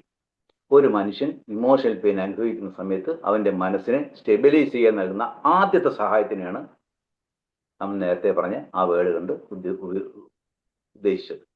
അപ്പോൾ ഫിയർ കാമാക്കും, പെയിന് സപ്പോർട്ടാക്കും, കൺഫ്യൂഷൻ ക്ലാരിറ്റി ആക്കും. It is not about fixing, it is about connection and togetherness. ഒരാൾ 5 പ്രാവശ്യം ഇന്റർവ്യൂവിൽ തോറ്റു. ഓരോ പ്രാവശ്യം വന്ന് കഴിയുമ്പോഴത്തേക്ക് വീട്ടിൽ വന്നിരുന്ന് കരയും. അയാളുടെ സുഹൃത്ത് ചോദിച്ചു, നിന്റെ കൈ ഒടിഞ്ഞാൽ നീ എന്ത് ചെയ്യും? അവൻ പറഞ്ഞു, ബാൻഡേജ് ഇടും. അപ്പോൾ നിന്റെ ഈഗോ മുറിഞ്ഞു, അപ്പോൾ നീ എന്ത് ചെയ്യണം? അവിടെ ഒരു ബാൻഡേജ് ഇടണം. ആ ബാൻഡേജിന് എന്താണ്? അതിന് ടെക്നിക്കലുണ്ട്. അത് അയാൾ പറഞ്ഞു കൊടുത്തു. ആ ടെക്നിക്കൽ, ആ ബാൻഡേജ് ഉപയോഗിച്ചു. 6ാമത്തെ ഇന്റർവ്യൂവിൽ അറ്റൻഡ് ചെയ്തു, ജോലി കിട്ടി. Real insult. അതായത് നമുക്ക് എല്ലാവർക്കും ഫിസിക്കൽ ഹെൽത്ത് ഉള്ളതുപോലെ തന്നെ മെൻ്റൽ ഹെൽത്തും വേണം. നമ്മൾ എത്രമാത്രം നമ്മുടെ ബോഡി ശ്രദ്ധിക്കുന്നുവോ അതുപോലെ തന്നെ ആൾക്കാർ അവരുടെ ബ്രെയിനെയും ശ്രദ്ധിക്കണം. തെറാപ്പി അല്ല ഞാൻ ഉദ്ദേശിച്ചത്. പക്ഷേ ആരെങ്കിലും തളർന്നു പോകുമ്പോൾ ഞാൻ കൂടെയുണ്ട് എന്ന് കാണിക്കാനും പ്രൊഫഷണലായ ഒരു ഹെൽപ്പിലേക്ക് എത്തിക്കാനും ഉള്ള ആദ്യത്തെ സ്റ്റെപ്പാണ് ഈ പറയുന്ന ഫസ്റ്റ് എയ്ഡ് എന്ന് പറയുന്നത്. ഈ മെൻ്റൽ ഹെൽത്ത് എമർജൻസിക്ക് അതായത് ഒന്നൊരു ആക്ഷൻ പ്ലാൻ ഉണ്ട്. കേട്ടിട്ടുണ്ടോയെന്ന് അറിയില്ല. അസസ്നെസ്, listen, give, encourage professional help, encourage self help. അതായത് എന്താണെന്ന് നമ്മൾ അസസ് ചെയ്യണം, കേൾക്കണം, ആവശ്യമുള്ളത് കൊടുക്കണം, പ്രൊഫഷണൽ ഹെൽപ്പിന് വേണ്ടി ഡയറക്ഷൻ എൻകറേജ് ചെയ്യണം. ഡോക്ടറെ കാണണമെങ്കിൽ അങ്ങനെ ചെയ്യണം. അതുപോലെ തന്നെ സ്വയം സഹായിക്കാനുള്ള ആ ഡയറക്ഷൻ നമ്മൾ കൊടുക്കണം. അത് വേൾഡ് ഹെൽത്ത് ഓർഗനൈസേഷന്റെ PFA മോഡൽ എന്ന് പറയുന്നത് ലുക്ക്, ലിസൺ, ലിങ്ക് എന്നാണ്. ലുക്ക് സുരക്ഷിതമാണോ എന്ന് നമ്മൾ നോക്കണം. ചെന്ന് ഉടനെ തന്നെ ഫസ്റ്റ് എയ്ഡ് പോവുകയല്ല. ആർക്കൊക്കെ സഹായം വേണമെന്ന് നോക്കണം. ആവശ്യം എന്താണെന്ന് ചോദിച്ച് മനസ്സിലാക്കണം. ലിസൺ, ലിങ്ക്, ആ വിവരം, ആ സേവനം തൊട്ടടുത്ത ആളുമായിട്ട് കണക്ട് ചെയ്യണം. അപ്പോൾ നമുക്ക് ഇമോഷണലി ഫസ്റ്റ് എയ്ഡ് എന്ന് പറയുന്ന ഒരു ഷേപ്പ് പിടിയിട്ടുണ്ടാവും. അപ്പൊ ഈ പെയിൻ ഉണ്ടാവണമെങ്കിൽ ചില വൂൺസ് വേണം, ചില മുറിവുകൾ വേണം. അത് ഈ UCLA യൂണിവേഴ്സിറ്റിയിൽ, അത് യൂണിവേഴ്സിറ്റി ഓഫ് കാലിഫോർണിയ, അവിടുത്തെ നവോമി ഐസൻബർഗ് എന്ന് പറഞ്ഞ ഒരാൾ FMRI സ്റ്റഡി നടത്തിയിട്ടുണ്ട്. അതിനകത്ത് അവർ പറയുന്നത് ശാരീരിക വേദനയും സോഷ്യൽ റിജക്ഷൻ ഉണ്ടാകുന്ന വേദനയും തലച്ചോറിൽ ഒരേ സ്ഥലത്താണ്. അതായത് മനപ്രയാസം ഉണ്ടാകുന്ന വേദനയും കൈമുറിഞ്ഞുണ്ടാകുന്ന വേദനയും നമുക്കത് ഫീൽ ചെയ്യുന്നത് ഒരേ സ്ഥലത്താണ്. ആ സ്ഥലത്തിൻ്റെ പേര് ആൻറ്റീരിയർ സിംഗുലേറ്റ് കോർട്ടക്സ്. നമ്മൾ ഇനി എപ്പോഴും സംസാരിക്കുകയാണെങ്കിൽ ഇത് വീണ്ടും വരും, വളരെയേറെ ചർച്ച ചെയ്യേണ്ട ഒരു സാധനമാണ്. ഈ ആൻറ്റീരിയർ സിംഗുലേറ്റ് കോർട്ടക്സ് ആണ് ഈ ആ സമയത്ത് ആക്ടിവേറ്റ് ചെയ്യുന്നത്. അതായത് കാമുകി ബ്രേക്കപ്പ് പറഞ്ഞു പോയാലും, വഴി പോകുന്ന കടക്കാരൻ ചീത്ത വിളിച്ചിരുന്നാലും, കൈയൊടിഞ്ഞാലും ഒക്കെ കിട്ടുന്ന ഇത് ഒരേപോലത്തെ വേദനയാണ്. ഈ ടയലനോൾ കഴിച്ചു കഴിഞ്ഞാൽ ഒരു പക്ഷേ ശരീരത്തിന്റെ വേദന മാറുമെന്ന് നമുക്കറിയാം. അതുപോലെ തന്നെ ആണ് ആ സമയത്ത് നമ്മുടെ ഈ പറഞ്ഞ മാനസിക വേദനയും മാറാൻ ഈ ടയലനോൾ സഹായിക്കുമെന്ന് പഠനങ്ങളുണ്ട്. ഇപ്പൊ കാല് മുറിഞ്ഞാൽ നമ്മൾ എന്ത് ചെയ്യും? മുറിവ് കഴുകി വൃത്തിയാക്കും. പക്ഷെ വൂണ്ട് വന്നാൽ നമ്മൾ എന്താ ചെയ്യുന്നത്? ഇമോഷണൽ വൂണ്ട് വന്നാൽ നമ്മൾ എന്ത് ചെയ്യും? അതിനെ വീണ്ടും എടുത്ത് ചോർക്കും. അവൻ എന്തിനാ അങ്ങനെ പറഞ്ഞത്? ഞാൻ എന്ത് തെറ്റാ ചെയ്ത്? അവൻ എങ്ങനെ പറയാവോ? ഇതിന്റെ പേര് നമ്മൾ പറയുന്നത് റൂമിനേഷൻ, കുത്തിപ്പഴിപ്പിക്കുക. ഈ മുറിവിൽ കുത്തി ഇൻഫെക്ഷൻ ഉണ്ടാക്കുന്നത്, അതായത് മുറിവിൽ കുത്തി ഇൻഫെക്ഷൻ ഉണ്ടാക്കുന്നത് പോലെയാണ് ഈ റൂമിനേഷൻ. റിസർച്ചുകൾ പറയുന്നത് റൂമിനേഷൻ ചെയ്യുന്നവർക്ക് ഡിപ്രഷൻ ഉണ്ടാകാം, ആൻസൈറ്റി ഉണ്ടാകാം, ഹാർട്ട് ഡിസീസ് ഉണ്ടാകാം, ആൽക്കഹോൾ അബ്യൂസ് ഉണ്ടാകാം, അങ്ങനെ ഒക്കെ ഉണ്ടാകും. അപ്പോൾ ശരീരത്തിന് ഇമ്മ്യൂൺ സിസ്റ്റം ഉള്ളതുപോലെ തന്നെ മനസ്സിന് ഇമ്മ്യൂൺ സിസ്റ്റം ഉണ്ട്. അറിയോ? അത് self esteem, self compassion, resilience, ഇതുപോലെ ഇതെല്ലാം നമ്മുടെ മൈൻഡിൻ്റെ ഇമ്മ്യൂൺ സിസ്റ്റമാണ്. ചെറുപ്പത്തിൽ നമുക്ക് വാക്സിൻ തരുമായിരുന്നു. പക്ഷേ ഈ പറഞ്ഞ കാര്യങ്ങൾക്കൊന്നും നന്നാവാൻ വേണ്ടിയിട്ട് ഒരു വാക്സിനും ഇതുവരെയും തന്നിട്ടില്ല. നമ്മൾ ഇമോഷണൽ വൂൺസിനെ പറ്റിയോ അല്ലെങ്കിൽ ഇമോഷണൽ ഫസ്റ്റ് എയ്ഡിനെ കുറിച്ച് സംസാരിക്കുന്ന സമയത്ത് ഒരിക്കലും വിട്ടുപോകാൻ പറ്റാത്ത ഒരാളാണ് ഗേവിഞ്ചി. ഇപ്പോഴും ടെഡിലൊക്കെ അദ്ദേഹത്തിൻ്റെ പ്രസംഗങ്ങൾ കേൾക്കാം. ഞാൻ വളരെയേറെ പ്രസംഗം കേട്ടിട്ടുണ്ട്. വളരെ ആക്റ്റീവായ ഒരാളാണ്. ഒരു സൈക്കോളജിസ്റ്റ് ആൻഡ് റിസർച്ചറാണ്. അദ്ദേഹത്തിൻ്റെ 1-2 പുസ്തകങ്ങളുണ്ട്. ഹാർട്ട് ബ്രേക്കിംഗ് എന്ന് അങ്ങനെ എന്തോ പറയുന്ന ഓർമ്മയില്ല. ശാരീരികമായ പരിക്കുകൾക്ക് നമ്മൾ പ്രഥമ ശുശ്രൂഷ നൽകുന്നത് പോലെ തന്നെ മാനസികമായ അതിനുള്ള മുറിവിനും പ്രഥമ ശുശ്രൂഷ വേണം. ഒരു റിജക്ഷൻ വന്നു, ഏകാന്തത, പരാജയം, ആ ആളിന് ഉടനടി ചികിത്സ നൽകണം. ഇതാണ് അദ്ദേഹം പറയുന്നത്. അപ്പോൾ വൂൺസ് എന്തൊക്കെയാണ്? 1, റിജക്ഷൻ. എന്താണ് തോന്നൽ? ഞാൻ ആർക്കും വേണ്ട, എന്നെ ആർക്കും വേണ്ട, ആ ഒരു തോന്നൽ. അവിടെ അതിനെ നമ്മൾ ഹാക്ക് ചെയ്യണം. എങ്ങനെ? സെൽഫ് അഫർമേഷൻ ലിസ്റ്റ് കൊടുക്കണം. ഫസ്റ്റ് ഹാക്ക് കൊടുക്കണം. നിന്റെ നല്ല ക്വാളിറ്റി ഏതൊക്കെയാണുള്ളത്? ഇന്നതൊക്കെയാണ്. അതെല്ലാം നീ എഴുതി വയ്ക്ക്. ആ റിജക്ഷൻ കിട്ടിയ, 2ാമത്തെ പ്രാവശ്യം റിജക്ഷൻ കിട്ടിയ, യു റീഡ് ഇറ്റ്. നമ്മൾ കൊടുക്കുന്ന ആദ്യത്തെ ഫസ്റ്റ് എയ്ഡ് ഹാക്ക് എന്ന് പറയുന്നത് അവിടെയാണ്. അപ്പോൾ ഇതിന് ടേക്ക് അവേ ഉണ്ട്. ഒരാൾ റിജക്റ്റ് ചെയ്തു എന്നതുകൊണ്ട് എന്താണ് നമ്മൾ കൊടുക്കുന്ന ടേക്ക് അവേ എന്ന് പറയുന്നത്? ഒരാൾ റിജക്റ്റ് ചെയ്തു എന്നുള്ളത് നീ ഒരിക്കലും വർത്ത്ലെസ് ആകുന്നില്ല. You are still worth. 2ാമത്തെ പറയുന്നത് നമുക്ക് പറയാൻ പറ്റുന്നത് ലോൺലിനെസ് ആണ്. അതായത് chronic isolation. First aid action എന്താണ്? Take action. നിങ്ങൾ ഒരു ദിവസം ഒരു കാര്യം ചെയ്യൂ, ഒരാൾക്ക് മെസ്സേജ് അയക്കൂ, സുഖമാണോ എന്ന് ചോദിക്കും, നിന്റെ ഫ്രണ്ടിനോട് ചോദിക്കും. അവിടെ നമ്മൾ ടേക്ക് അവേ കൊടുക്കും. ലോൺലിനെസ് എന്ന് പറയുന്ന ഒരു ഹാബിറ്റാണ്. കണക്ഷനും ഹാബിറ്റാക്കാം. അപ്പോൾ ഞാൻ ഒറ്റയ്ക്ക് വിട്ടിരിക്കുന്നത് എൻ്റെ ഹാബിറ്റാണ്. ഞാനൊരാളെ വിളിക്കുന്നത്, സ്ഥിരമായി വിളിക്കുന്നത്, അത് ഹാബിറ്റാണ്. അതെനിക്ക് ലോൺലെസ്സിൽ നിന്ന് രക്ഷപ്പെടാനുള്ളൊരു മാർഗമായിട്ട് മാറും. അതൊരു ഫസ്റ്റ് എയ്ഡാണ്. അടുത്ത് നമുക്ക് പറയാൻ പറ്റുന്നത് ലോസ് ആൻഡ് ട്രോമയാണ്. എന്തിനാ ജീവിക്കണത്? തോന്നുന്ന കാര്യങ്ങളാണ്. നമ്മൾ കാണുന്ന, നമ്മുടെ മുമ്പിൽ വന്നിരിക്കുന്ന പല ആൾക്കാരിലും നമ്മൾ ആദ്യം കാണുന്നത് എന്തിനാണ് ജീവിക്കുന്നത്.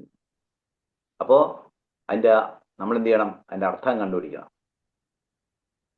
അവനോട് ചോദിക്കേണ്ടത്, ഈ വേദന കൊണ്ട് അയാൾ ചോദിക്കുന്നതായിരിക്കും, ഈ വേദനയൊക്കെ ഞാൻ അറിയുന്നത് കൊണ്ട്, അതായത് മൈൻഡ് ബെസ്റ്റിൻ്റെ വേദന കൊണ്ട് ഞാൻ എന്തൊക്കെയാണ് പഠിക്കുന്നത്? അതൊന്ന് എഴുത്. ഇത് പറഞ്ഞ വിക്ടർ ഫ്രാങ്ക്ലിൻ്റെ ലോഗോതെറാപ്പി ഉണ്ട്, അവിടെ നിന്ന് വന്നതാണ്. അതിൻ്റെ ടേക്ക് അവേ എന്ന് പറയുന്നത്, വേദന എന്ന് പറയുന്ന സാധനം നമുക്ക് ഒഴിവാക്കാൻ പറ്റില്ല. നിനക്ക് റിജക്ഷൻ കിട്ടിക്കഴിഞ്ഞാൽ, നിന്നെ ആളുടെ ചീത്ത വിളിച്ചു കഴിഞ്ഞാൽ, നീ വന്നു കഴിഞ്ഞാൽ നിനക്ക് വേദന ഉണ്ടാവും. പക്ഷേ ആ വേദനയ്ക്ക് ഒരർത്ഥം കൊടുക്കാം. അത് കണ്ടുപിടിക്കുക. അതിന് നമുക്ക് സഹായിക്കുക, അല്ലേ? അടുത്തത് ഗിൽറ്റാണ്. ഓരോരുത്തർക്കും തോന്നും എൻ്റെ തെറ്റ്, എൻ്റെ പിഴ, എൻ്റെ തെറ്റ്, എൻ്റെ പിഴ. അവനെ എൻകറേജ് ചെയ്യുക. എന്ത് ചെയ്യണം? Apologise effectively, I am sorry, it was my fault, how can I fix it. അവിടുത്തെ നമ്മൾ കൊടുക്കുന്ന ടേക്ക് അവേ എന്ന് പറയുന്നത് ഗിൽറ്റ് നല്ലതാണ്, പക്ഷേ എക്സസീവ് ഗിൽറ്റ് എന്ന് പറയുന്നത് വിഷമാണ്. അടുത്തത് നമ്മൾ നേരത്തെ പറഞ്ഞ റൂമിനേഷനാണ്. ഒരു സാധനം തന്നെ വീണ്ടും വന്നുകൊണ്ടിരിക്കും. അപ്പോൾ നമ്മൾ എന്ത് ചെയ്യണം? 2 മിനിറ്റ് ഡിസ്ട്രാക്ഷൻ കൊടുക്കണം. Puzzle, sudoku, cooking, mind setting, gardening, travelling, എന്താണെന്ന് വെച്ചാൽ അത് കൊടുക്കുക. എന്നിട്ട് പറയേണ്ടത് അതിൻ്റെ ടേക്ക് അവേ എന്ന് പറയുന്നത് മുറിവ് ഒരിക്കലും കുത്തി പഴിപ്പിക്കരുത്. അടുത്തത് ഫെയിലുവർ, ഞാനൊരു തോൽവിയാണ്. ഫസ്റ്റ് എയ്ഡ് എൻ്റെ ആവശ്യമുള്ള സാധനമാണ്. അപ്പോൾ നമ്മൾ എന്ത് ചെയ്യണം? അതിൻ്റെ ഫസ്റ്റ് എയ്ഡ് എന്ന് പറയുന്നത് റിക്ലൈൻ കൺട്രോൾ. തോറ്റയിൽ നിന്ന് ഒരു കാര്യം പഠിച്ചു എന്ന് ആദ്യം അറിയണം. എന്നിട്ട് നമുക്ക് ഒരുപാട് വിജയികളുടെ കഥകൾ പറഞ്ഞ് മോട്ടിവേറ്റ് ചെയ്യാൻ, എൻകറേജ് ചെയ്യാൻ പറ്റും. അപ്പോൾ അതിൻ്റെ ടേക്ക് അവേ എന്ന് പറയുന്നത് ഫെയിലുവർ എന്ന് പറയുന്നത് ഒരു ഇവൻ്റാണ്, അത് നിൻ്റെ ഐഡൻറ്റിറ്റി അല്ല. വലിയ സബ്ജക്റ്റാണ്, റിമെമ്പർ. അപ്പോൾ ഫെയിലുവർ എന്ന് പറയുന്നത് ഒരു ഇവൻ്റാണ്, അത് നിൻ്റെ ഐഡൻറ്റിറ്റി അല്ല. അടുത്തത് ലോ എസ്റ്റീം, ഞാൻ പോരാ, എന്നെ കൊണ്ട് പറ്റില്ല. അപ്പോൾ എന്ത് ചെയ്യണം? കമ്പാഷൻ ബ്രേക്ക് ചെയ്യണം. എങ്ങനെ? നെഞ്ചി കൈ വെച്ച് പറയണം, ഇത് വേദനയാണ്, ഞാൻ ഒറ്റയ്ക്കല്ല, വേദനയാണ്, ഞാൻ ഒറ്റയ്ക്കല്ല. എന്നിട്ട് ഞാൻ എന്നോട് തന്നെ ദയ കാണിക്കണം. Christian F. അപ്പോൾ ഇതിൻ്റെ ടേക്ക് അവേ എന്തായിരിക്കും? നിന്റെ ബെസ്റ്റ് ഫ്രണ്ടിനോട് സംസാരിക്കുന്നത് പോലെ തന്നെ നീ നിന്നോട് സംസാരിക്കും. നമ്മൾ പറഞ്ഞു കൊടുക്കണം, നീ നിന്റെ കൂടെ സംസാരിക്കുക, നിന്റെ ബെസ്റ്റ് ഫ്രണ്ട് സംസാരിക്കും പോലെ, കള്ളത്തരമില്ല. നമ്മുടെ മൈൻഡിന്, ബ്രെയിനിന് ഒരു പ്രോപ്പർട്ടി ഉണ്ട്, പ്ലാസ്റ്റിസിറ്റി. പ്ലാസ്റ്റിസിറ്റി എന്ന് പറഞ്ഞാൽ മാറ്ററിനെല്ലാം ഉള്ള കുറേ പ്രോപ്പർട്ടീസ് ഉണ്ട്. അതായത് ബ്രിട്ടിൽനെസ്, ഇതൊക്കെ പറഞ്ഞതുപോലെ കുറേ ഇതുണ്ട്. ഹാർഡ്നെസ്, സോഫ്റ്റ്നെസ്, ബ്രിട്ടിൽനെസ്, ഇതുപോലെ 2 പ്രോപ്പർട്ടീസാണ്. ഒന്ന് ഇലാസ്റ്റിസിറ്റിയും പ്ലാസ്റ്റിസിറ്റി എന്ന് പറയുന്നത്. ഇലാസ്റ്റിസിറ്റി എന്ന് പറയുന്നത് നമ്മൾ വലിച്ചു കഴിഞ്ഞാൽ തിരിച്ചു വരും. പ്ലാസ്റ്റിസിറ്റി അങ്ങനെയല്ല.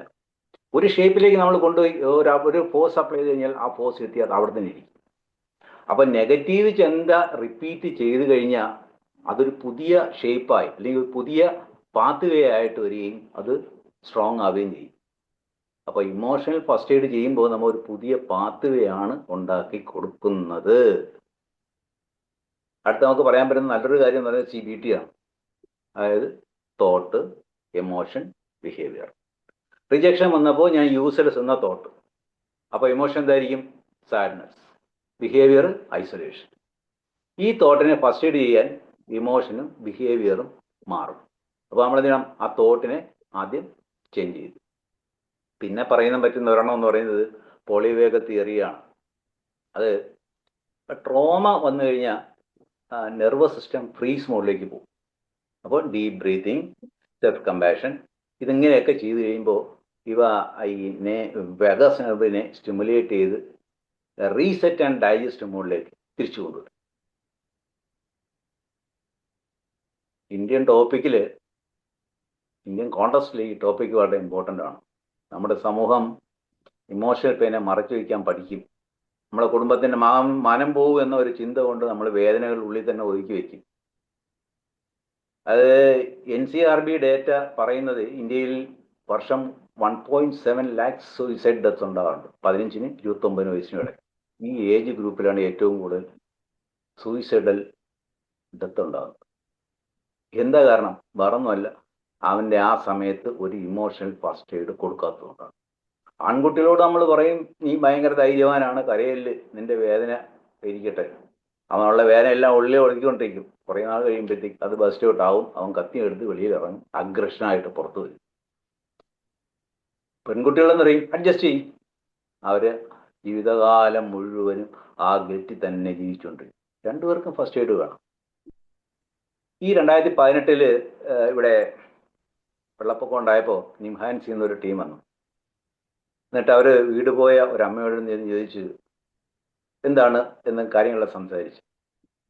അപ്പോൾ ശ്രദ്ധിച്ച് എടുത്തു പറയേണ്ട ഒരു കാര്യമാണ്, ആ വന്ന ടീമിലുള്ള ആരും അവരുടെ പറഞ്ഞില്ല സാരമില്ല അമ്മേ, ഇതൊക്കെ ശരിയാവും എന്ന് അവർ പറയാൻ പോയില്ല. പരാദ്യത്തെ ചോദ്യം, നിങ്ങൾക്ക് ഇപ്പോൾ എന്താണ് അത്യാവശ്യം? First question. ആ സ്ത്രീ ഒന്നും ആലോചിക്കാതെ പറഞ്ഞു, എൻ്റെ മോളെ സ്കൂൾ സർട്ടിഫിക്കറ്റാണ്. അവരത് വാങ്ങിക്കൊടുത്തു. അപ്പോൾ ഒരു തെറാപ്പിസ്റ്റ്, സൈക്കോളജിസ്റ്റ് അല്ലെങ്കിൽ ആ മേഖലയിൽ പ്രവർത്തിക്കുന്നതിൻ്റെ ഫസ്റ്റ് എയ്ഡ് കൊടുക്കുന്ന രീതിക്ക് ഏറ്റവും ബെസ്റ്റ് എക്സാമ്പിളാണ് ഈ നിംഹാൻസുകാർ അവിടെ ചെയ്തത്. കാരണം നമ്മളെല്ലാം തീർക്കാനല്ല നടക്കുന്നത്, പക്ഷെ അപ്പോഴെന്താണ് ഓൺ ദ സ്പോട്ടിൽ നമുക്ക് ചെയ്യാൻ പറ്റുന്നത്. അപ്പോൾ ഇമോഷണൽ ഫസ്റ്റ് എയ്ഡ് പ്രാക്ടിക്കലാണ്, വളരെ സിമ്പിളുമാണ്. നമ്മളുടെ ഇവിടെ ട്രെയിനറാണ്. അപ്പോൾ ഒരു ട്രെയിനറിൻ്റെ ജോലി എന്ന് പറയുന്നത് കണ്ടന്റ് ഡെലിവറി ചെയ്യുകയല്ല. Keep watching your client. നിങ്ങളുടെ മുന്നിലിരിക്കുന്ന അല്ലെങ്കിൽ നിങ്ങൾ കാണുന്ന, നിങ്ങളോട് സംസാരിക്കുന്ന ആളിനെ ഒബ്സർവ് ചെയ്യുക. ഒരു ട്രെയിനി നമ്മുടെ മുമ്പിരിക്കുന്ന ആള് അയാൾ സൈലന്റ് ആയി എങ്കിൽ നിങ്ങൾ ഒരിക്കലും വിചാരിക്കരുത് അത് അവന് ഞാൻ ചോദിച്ച ചോദ്യം മനസ്സിലാകാത്തതുകൊണ്ടാണെന്നോ ടോപ്പിക്ക് മനസ്സിലാവില്ലെന്നോ എന്നോ ഉള്ളത് കൊണ്ടോ അല്ല. അവനെ ശ്രദ്ധിക്കുക, അവൻ്റെ ബോഡി ലാംഗ്വേജ് ശ്രദ്ധിക്കുക. അത് മാറുമ്പം നിങ്ങൾ ഓർത്തോളണം, അവൻ്റെ ഉള്ളിൽ എന്തോ നടക്കുന്നുണ്ട്, അവൻ്റെ ഉള്ളിൽ എന്തോ സീരിയസ് ആയി നടക്കുന്നുണ്ട്. അവിടെ നമ്മൾ ഇടപെടണം, ഫസ്റ്റ് എയ്ഡ് കൊടുത്തിരിക്കണം. അപ്പോൾ ഞാൻ പറഞ്ഞു, ട്രെയിനറിൻ്റെ ജോലി എന്ന് പറഞ്ഞാൽ കണ്ടന്റ് കൊടുക്കലല്ല. ട്രെയിനിക്ക് മുമ്പ് ഇരിക്കുന്നവന് ഒരു മനുഷ്യനെ ലിസൺ ചെയ്യുകയാണ്. ആരും ഈ ഫാക്ട് ഓർമ്മിക്കില്ല, അതങ്ങ് മറവിലേക്ക് പോകും. പക്ഷേ ഒരു ട്രെയിനർ നമ്മൾ എങ്ങനെ ഫീൽ ചെയ്യിക്കുമെന്ന് നമ്മൾക്ക് ഒരിക്കലും മറക്കാൻ പറ്റില്ല, ആരെങ്കിലും ട്രെയിനിങ് പോയിരുന്നാലും അല്ലെങ്കിൽ. അപ്പോൾ ഞാൻ പറയുന്നത്, as a trainer we are not just teachers, we are emotional aiders. എല്ലാവരും, ഞാൻ ഇപ്പോൾ ആവശ്യപ്പെടുകയല്ല, ആ ഫോൺ എടുത്തിട്ട് നിങ്ങളുടെ ഒരാളുടെ പേര്, സ്നേഹിക്കുന്ന ഒരാളുടെ പേര് ടൈപ്പ് ചെയ്യണം, എമർജൻസി കോണ്ടാക്ട് ആയിട്ട്, ഒരു അത്യാവശ്യം വരുമ്പോൾ വിളിക്കാനായിട്ട്. എന്നിട്ട് ആ കോണ്ടാക്ട് ക്ലിക്ക് ചെയ്ത് ഒരു മെസ്സേജ് അയക്കണം, ഒരു 2 മിനിറ്റ് സംസാരിക്കാം. എന്താണ്, എനിക്ക് 2 മിനിറ്റ് സംസാരിക്കാം, ഒരാൾ മതി. അത് നിങ്ങളുടെ ഏറ്റവും സംസാരിക്കാൻ പറ്റുന്നത്. അങ്ങനെ ഒരാൾ വേണം. അവിടെ എല്ലാം നിങ്ങൾ കീപ്പ് ചെയ്തുണ്ടാകണം. ആ സേവ് ചെയ്ത് വെക്കുന്ന നമ്പറാണ് നിങ്ങളുടെ 108 ambulance number, I mean emergency contact. അപ്പോൾ വീട്ടിൽ പോകുമ്പോഴത്തേക്ക് ഒരു കാര്യം ചെയ്യണം, എല്ലാവരും ഓരോ ഇമോഷണൽ ഫസ്റ്റ് എയ്ഡ് കിറ്റ് ഉണ്ടാക്കണം. ഒരു ഡയറി എടുത്ത് കുറച്ച് പേരുടെ ഏറ്റവും വേണ്ടപ്പെട്ട ആൾക്കാരുടെ എപ്പോഴും കിട്ടുന്ന ട്രസ്റ്റഡ് ആയിട്ടുള്ള ഒരു 3 കോണ്ടാക്ട്സ് എന്ന് പറഞ്ഞാൽ ഒറ്റ ക്ലിക്കിൽ എത്താൻ പറ്റുന്ന സ്ഥലം, അതാണ് ബാൻഡേജ്. ആ ബാൻഡേജ് എല്ലാവരും എപ്പോഴും റെഡിയാക്കി വെച്ചിരിക്കുന്നു. അടുത്ത തവണ എന്തെങ്കിലും പ്രശ്നം വന്നു കഴിഞ്ഞാൽ എനിക്ക് സങ്കടമാണ്, സാരമില്ലെന്ന്, എല്ലാവർക്കും ഇങ്ങനെ തന്നെ എന്ന് ഒരിക്കലും ഒരു ട്രെയിനർ, ഈ കോഴ്സ് കഴിഞ്ഞ് പോകുന്ന ആൾക്കാർ, ഈ ടോക്ക് കഴിഞ്ഞ് പോകുന്ന ആൾക്കാർ പറയരുത്. പകരം നിങ്ങൾ അവിടെ ചോദിക്കണം, ഞാൻ എങ്ങനെയാണ് നിന്റെ കൂടെ ഒപ്പം നിൽക്കണം, ഞാൻ നിനക്ക് എന്താ ചെയ്തു തരേണ്ടത്, ഇപ്പൊ നിന്റെ ആവശ്യം എന്താ. Don't listen, listen, don't fix. WHO പറയും 2030 ആകുമ്പോൾ, 2030 ആകുമ്പോൾ ഡിപ്രഷൻ ലോകത്തിലെ നമ്പർ 1 ഡിസീസ് ബർഡനായിട്ട് മാറും. പക്ഷേ 80% ട്രീറ്റ്മെൻ്റ് ഉണ്ട്. നമ്മൾ ഫസ്റ്റ് എയ്ഡ് തുടങ്ങിയാൽ മാത്രം മതി. ബിസിനസ്സിൻ്റെ രൂപത്തിലാണെങ്കിലും ഏറ്റവും കൂടുതൽ ഏത് സൈക്കോളജിയോ അല്ലെങ്കിൽ ഏത് രീതിയിൽ സോഷ്യൽ വർക്ക് ചെയ്യുന്ന ആളുടെ അടുത്ത് എത്തുന്നതിലും ആദ്യം എത്തുന്ന ആ എൻട്രി പോയിന്റിനാണ് ഈ പറയുന്ന ഇമോഷണൽ ഫസ്റ്റ് എയ്ഡിൻ്റെ ആവശ്യം. ശരീരത്തിന് മുറിവ് പറ്റിയാൽ രക്തം കാണും, മനസ്സിന് മുറിവ് പറ്റിയാൽ നിശബ്ദത. ആ സിനിമയെ പറയും പോലെ ചുറ്റുമുള്ളതൊന്നും കാണാൻ വയ്യ, കേൾക്കാൻ വയ്യ. ആ നിശബ്ദത കേൾക്കാൻ പഠിക്കുന്നവരാണ് യഥാർത്ഥ ട്രെയിനർമാർ. ആ നിശബ്ദത കേൾക്കാൻ കഴിയുന്നവരാണ് യഥാർത്ഥ ട്രെയിനർമാർ. Be someone first എയ്ഡേഴ്സ്.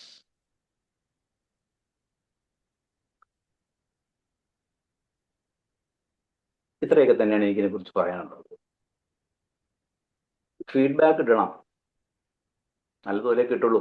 വേണ്ടാത്തവരെങ്കിൽ ഇഷ്ടപ്പെടുന്നില്ല എന്ന് കിട്ടണം. ഇതൊരു വ്യത്യസ്തമായ രീതിയായിട്ടാണ് എനിക്ക് തോന്നുന്നത്. പക്ഷേ ഞാൻ ഇവിടെ നിങ്ങളോട് ആവശ്യപ്പെടുന്നത്, നമ്മളെല്ലാവരും ജീവിതത്തിൻ്റെ കുറേ മേഖലകളുടെ കടന്നുപോയി. ഈ കമൻറ്റ് ബോക്സിന് താഴെ, ഇതിലെല്ലാം ഗ്രൂപ്പിലാണെങ്കിലും എവിടെയാണെങ്കിലും എന്നിട്ട് നിങ്ങൾ കൊടുത്ത ഒരു ഫസ്റ്റ് എയ്ഡ് ഞാൻ ഇന്നത് ചെയ്തിട്ടുണ്ട്, മോള് ഓടി വന്ന് അല്ലെങ്കിൽ മോക്കൊരു ഇടി കിട്ടി വന്നപ്പോഴത്തേക്ക് സാരമില്ല നാളെ നമുക്ക് അച്ഛനെ കൊണ്ട് ചോദിക്കാം, നീ വാ എന്ന് പറഞ്ഞ് വിളിച്ച് നമ്മൾ സമാധാനിപ്പിച്ചതുപോലുള്ള ഒരു ഫസ്റ്റ് എയ്ഡ് ഇൻസിഡന്റ് നിങ്ങൾ വോയിസ് ആയിട്ട് ഇടും, അല്ലെങ്കിൽ കമന്റ് ആയിട്ട് ഇടും. കാരണം വേറെ ഒന്നുമല്ല, അങ്ങനെ ഒരെണ്ണം നിങ്ങൾ എടുക്കുകയാണെന്നുണ്ടെങ്കിൽ അതൊരു ന്യൂറൽ പാത്വേ നിങ്ങൾക്കുണ്ടാക്കും, നിങ്ങൾക്ക് അതൊരു ഹാബിറ്റായിട്ട് മാറും. നിങ്ങൾ നാളെ ട്രെയിനേഴ്സിന് എന്ന് പറയുന്നത് ഫസ്റ്റ് എയ്ഡിന്റെ ആവശ്യകത നിങ്ങളിലോട്ട് തെളിഞ്ഞു വരും. നമുക്ക് എല്ലാവർക്കും ആവണം, നേരത്തെ പറഞ്ഞല്ലോ, ഒരു പോസിറ്റീവായ ആ ഒരു ന്യൂറൽ പാത്വേ നമുക്ക് വേണ്ടാവണം, ഹാബിറ്റ് ഉണ്ടാവണം എന്ന് പറഞ്ഞല്ലേ. അത് നിങ്ങൾക്കും ഉണ്ടാവട്ടെ, നമുക്കും ഉണ്ടാവട്ടെ. അക്കാര്യം ശ്രദ്ധിക്കുക. നന്നായിരുന്നു, ഇൻഫോർമേറ്റീവ് ആയിരുന്നു, കൊള്ളാമായിരുന്നു എന്നൊക്കെ പറഞ്ഞ് എന്നെ സൂചിപ്പിക്കുന്നതിന് മുമ്പ് ഡു ഇറ്റ്. അതാണ് ഞാൻ ആവശ്യപ്പെടുന്ന ഫസ്റ്റ് എയ്ഡ്. ടോക്ക് നിർത്തുന്നതിന് മുമ്പ് ഞാൻ പറഞ്ഞു 2011 മുതൽ ഇതിനകത്തൊക്കെ വന്നതാണ്. ഇതിനിടയ്ക്ക് ഞാൻ ട്രെയിനിങ്ങിലുള്ള പല കോഴ്സുകളിലും അറ്റൻഡ് ചെയ്തിട്ടുണ്ട്. അതിനിടയ്ക്കാണ് ഈ വെമ്പിളിനെ കുറിച്ച് കേൾക്കാൻ ഇടയായത്. എനിക്ക് തോന്നുന്നു 1 വർഷം മുമ്പ് എനിക്കൊരു കോൾ വന്നിരുന്നു. അവിടെ നിന്നാണ് ഒരു ജനറൽ കോൾ എങ്ങനെയോ ഉള്ളതിൽ നിന്ന് വന്നതാണ്. അന്ന് ഞാൻ റെസ്പോണ്ട് ചെയ്തില്ല. പിന്നീട് ആണ് ഇതിനകത്തേക്ക് കഴിഞ്ഞ 23ാമത്തെ ബാച്ചിൽ ഞാൻ ജോയിൻ ചെയ്തത്. ആ ജോയിൻ ചെയ്യുന്ന പ്രധാന കാരണം, ഞാൻ പഠിച്ചു വെച്ചിട്ടുള്ളത്, ഞാൻ എൻ്റെ റെഫറൻസും രീതികളും ഒക്കെ എന്ന് പറയുന്നത് കുറച്ച് ഔട്ട്ഡേറ്റഡ് ആയിരിക്കും. സെഷൻസ് ഹാൻഡിൽ ചെയ്യുന്നുണ്ട്, ആൾക്കാരെ കാണുന്നുണ്ട്, സംസാരിക്കുന്നുണ്ടെങ്കിലും കൂടുതൽ കുറേ കൂടെ വേണം. എന്താണ് ലോകത്ത് നടക്കുന്നതെന്ന് കാര്യം ആ ഫീൽഡിൽ നിൽക്കുന്നതെന്ന് അറിയാൻ പറ്റൂ എന്നുള്ളത് കൊണ്ടാണ് ഞാൻ ഈ കോഴ്സിൽ ജോയിൻ ചെയ്തത്. അവിടെ എത്തിയപ്പോഴാണ് ഞാൻ ശ്രീ ഫൈസൽ അവറുകളെ പരിചയപ്പെടുന്നത്. പിന്നെ അതിൻ്റെ പുറകിലോട്ടൊന്ന് പോയി നോക്കിയപ്പോൾ പുള്ളി ഇതിൻ്റെ പുറകിലെടുത്ത ആ എന്താ പെയിൻ എന്ന് പറയും, അത് പുള്ളി ഒരു ദിവസം കൊണ്ടൊരു ട്രെയിനറായി വന്നതല്ല. വർഷങ്ങളോളം, ചിലപ്പോൾ ഒറ്റയ്ക്ക് തന്നെ നടന്നിട്ടുണ്ടാവുമെന്ന് എനിക്ക് തോന്നുന്നു. വർഷങ്ങളോളം എടുത്തുണ്ടാക്കിയ ആ എക്സ്പീരിയൻസ് അത് കഴിഞ്ഞ 2 മാസങ്ങളായി ഈ പറഞ്ഞ 23 ബാച്ചിലേക്ക് നല്ലതുപോലെ കൺവേ ചെയ്തു, ഒന്ന് പാസ് ചെയ്തു. അതിന് അദ്ദേഹത്തിനുള്ള നന്ദി ഈ അവസരത്തിൽ രേഖപ്പെടുത്തുകയാണ്. ആ ട്രെയിനിങ്ങിന്റെ ഫലമായി എന്ത് സംഭവിച്ചു, എന്താണ് മറന്നുകൊണ്ടിരുന്നത്, മാറ്റങ്ങൾ എന്തൊക്കെയാണ് എന്ന് ഓരോരുത്തരിലേക്ക് ഇൻഡിവിജ്വലായി എത്തിക്കാൻ വേണ്ടി അക്ഷീണം പ്രവർത്തിച്ച ശ്രീമതി അർച്ചന രാജുവിനും ഞാൻ എൻ്റെ ആശംസകളും നന്ദിയും അറിയിച്ചുകൊള്ളും. Thank you. Thank you so much sir. ഈ ഒരു വിഷയത്തിന്റെ കൂടെ ആഡ് ഓൺ ചെയ്യാനോ അല്ലെങ്കിൽ ഫീഡ്ബാക്കോ കൊടുക്കാനുണ്ടെങ്കിൽ ഈ ഒരു സമയം ഉപയോഗിക്കാവുന്നതാണ്. Okay, K S നായർജി, S Sasidharan നായരാണോ Sreekumaran നായരാണോ? ഞാൻ സതീശൻ നായരാണ്. Okay, good. ഓക്കെ, ഏതായാലും ഇപ്പോഴും നിങ്ങളുടെ പ്രായം 70 ആയിക്കണമെന്ന് വിചാരിക്കുന്നു. 2011 റിട്ടയർ എന്ന് പറയുമ്പോൾ കണക്ക് കൂട്ടിയപ്പോൾ 55ഉം 15ഉം 70. നിങ്ങളുടെ ഏറ്റവും സ്ട്രെങ്ത് എന്ന് വെച്ചാൽ ഈ ഏജിലും മിക്കവരും അത് ചെയ്യാറില്ല, നല്ലൊരു ശതമാനം പേരും, ആ ഒരു ഓപ്പൺ മൈൻഡഡ്നെസ്സും ലേണിംഗ് ആപ്റ്റിറ്റ്യൂഡും. ആൻഡ് ഇന്നത്തെ ടോക്ക് വന്നിട്ട് അതിൻ്റെ സബ്സ്റ്റൻസ് ആൻഡ് സ്റ്റൈൽ രണ്ടും ഉഗ്രനായിരുന്നു. Substance and style. എന്നിട്ട് ഞാൻ ഒരിത് പറയാം, ആ എമോഷണൽ ഫസ്റ്റ് എയ്ഡിൻ്റെ ഞാനൊരു അനുഭവം, എൻ്റെ എക്സ്പീരിയൻസ് തന്നെ ഞങ്ങൾക്ക് ഷെയർ ചെയ്യാം. ബിക്കോസ് യു ആസ്ക് ഫോർ ഇങ്ങനെ വല്ലതും ചെയ്തിട്ടുണ്ടോ എന്നുള്ളതിൻ്റെ. 40 കൊല്ലത്തിന് മുമ്പ്, അന്ന് ഞാൻ നാട്ടിലായിരുന്നു. അന്ന് ഞാൻ തിരുവനന്തപുരം മെഡിക്കൽ കോളേജിൽ അധ്യാപകനായിട്ട് ജോലി ചെയ്യാണ്, മെഡിസിൻ ഡിപ്പാർട്ട്മെന്റിൽ. ഞാൻ ഒരു 3 മിനിറ്റ് എടുക്കത്തുള്ളൂ പറയാനായിട്ട്, പക്ഷേ ഇത് അത്യാവശ്യം അറിഞ്ഞിരിക്കേണ്ട ഒരു കാര്യമായതുകൊണ്ടാണ് ഞാനിത് പറയുന്നത്. അന്ന് ഞാൻ ഈ സ്ട്രെസ് മാനേജ്മെന്റിനെ കുറിച്ച് കുറെ ടോക്സും സെമിനാർസും ഒക്കെ കണ്ടക്ട് ചെയ്യാൻ തുടങ്ങി 85 മുതൽ. അങ്ങനെ Thiruvananthapuram corporation, because you are in Trivandrum, അതുകൊണ്ട് തിരുവനന്തപുരം കോർപ്പറേഷനിൽ അവിടുത്തെ കുറെ എംപ്ലോയീസിന് വേണ്ടിയിട്ട് ഒരു 2 മണിക്കൂർ നേരത്തെ ഒരു സ്ട്രെസ് മാനേജ്മെന്റിന്റെ ഒരു ടോക്ക് കൊടുക്കാമോ എന്ന് എന്നിട്ട് ചോദിച്ചു. ഞാൻ ശരിയെന്ന് പറഞ്ഞു. എന്നിട്ട് വഴുതക്കാടുള്ള ഒരു കെട്ടിടത്തിലാണ് അത് അറേഞ്ച് ചെയ്തത്. ഒരു 10-30 പേരുണ്ടായിരുന്നു. ഞാൻ ആ 2 മണിക്കൂർ എൻ്റെ ഈ സ്ട്രെസ്സിനെ എങ്ങനെ ഡീൽ ചെയ്യാന്നുള്ളത് കുറെ ഇതൊക്കെ പറഞ്ഞതിന് ശേഷം ഇതിൽ വന്നിരുന്ന ഒരു, അന്ന് അങ്ങേർക്ക് ഒരു 10-30 വയസ്സ് പ്രായം വരും, പുള്ളിക്കാരൻ എൻ്റെ അടുത്ത് സമീപിച്ചിട്ട് പറഞ്ഞു, സാറേ ഡോക്ടറുടെ ഫോൺ നമ്പരും ഡോക്ടറുടെ അഡ്രസ്സും എനിക്കൊന്ന് തരാമോ എന്ന് ചോദിച്ചു. ഐ വാസ് വണ്ടറിങ്, എന്തിനാണ് ഇങ്ങനെ എൻ്റെ അഡ്രസ്സ് എന്തിനു ചോദിക്കുന്നുള്ളത്. ഞാൻ ചോദിച്ചു, എൻ്റെ ഫോൺ നമ്പർ മാത്രം പോരെ? ഇല്ല ഡോക്ടറെ, എനിക്ക് ഡോക്ടറുടെ അഡ്രസ്സും ഒന്ന് കിട്ടിയാൽ കൊള്ളാം. ഞാൻ പറഞ്ഞു, ഞാൻ വീട്ടിലൊന്നും കൗൺസിലിംഗ് ഒന്നും ചെയ്യാറില്ല, ഞാൻ ഈവൻ വീട്ടിൽ മെഡിസിൻ പ്രാക്ടീസ് പോലും ചെയ്യാറില്ല, ഹോസ്പിറ്റലിൽ പ്രാക്ടീസ് ചെയ്യുന്നു. എന്നിട്ട് ഞാൻ അഡ്രസ്സ് കൊടുത്തു. ഒരു 3-4 ദിവസം കഴിഞ്ഞ ഉടനെ എനിക്കൊരു കത്ത് വന്നു. അന്ന് ഇൻലൻഡ് ലെറ്ററാണ്. ഇത് ശ്രദ്ധിച്ച് കേൾക്കണം എല്ലാവരും. ഈ ട്രെയിനിങ്ങിൽ ഇരിക്കുന്നവരെല്ലാവരും ഈ പറയുന്നത് ശ്രദ്ധിച്ച് കേൾക്കണം പ്ലീസ്. ആ കത്ത് നോക്കിയാണ് അതിൽ ഇങ്ങനെ ഡോക്ടറെ, അന്നത്തെ ആ ഡോക്ടറുടെ ക്ലാസ്സിൽ ഇരുന്ന് എനിക്ക് 30 വയസ്സായി. ഞാൻ അന്ന് ആ ക്ലാസ്സിൽ വന്നപ്പോൾ കഴിഞ്ഞ അതിൻ്റെ ഒരു 1-2 ആഴ്ചയായിട്ട് ഞാൻ എൻ്റെ ജീവിതത്തിലുള്ള ഈ സ്ട്രെസ് കാരണം ആത്മഹത്യയെക്കുറിച്ച് തീവ്രമായിട്ട് ഞാൻ ചിന്തിച്ചുകൊണ്ടിരിക്കുകയായിരുന്നു.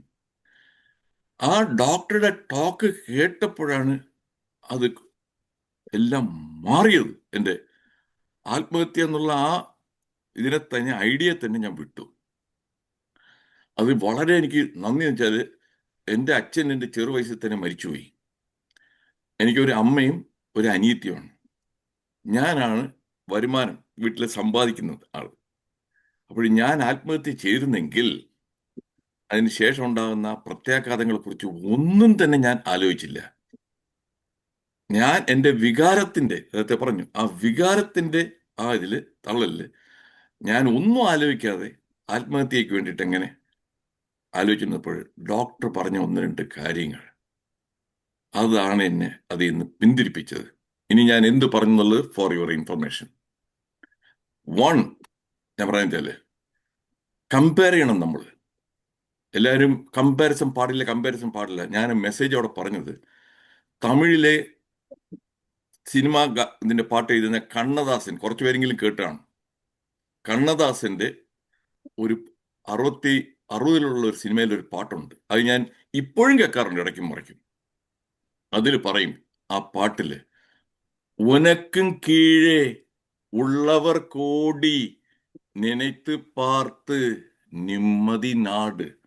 അതായത് നമുക്ക് വലിയ പ്രയാസവും എല്ലാം വന്ന് ഫെയിലിയർ വരുന്നു, അതില്ല ഇതില്ല എന്ന് പറഞ്ഞു വരുമ്പോൾ ഉനക്കും കീഴേ നമ്മളെക്കാളും വളരെ പരിതാപകരമായിട്ട് കോടിക്കണക്കിന് ആൾക്കാരുണ്ട്.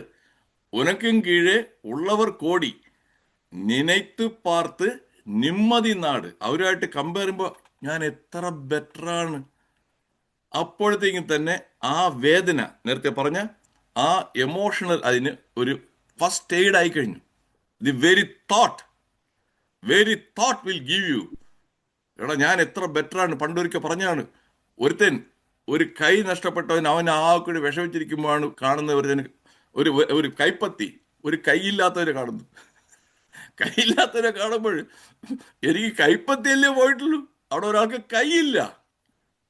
ദി സെയിം വേ ആ ഒരു തോട്ട്, അത് ഞാനത് ഇതിൽ ഇതുപോലെ ടോക്കിലേക്ക് ഞാൻ എൻ്റെ ട്രെയിനിങ് പ്രോഗ്രാമിൽ ആ പാട്ടും പാടി കേൾപ്പിക്കും. ദാറ്റ് വിൽ കുറേ പേർക്ക് അത് ആ കമ്പാരിസൺ.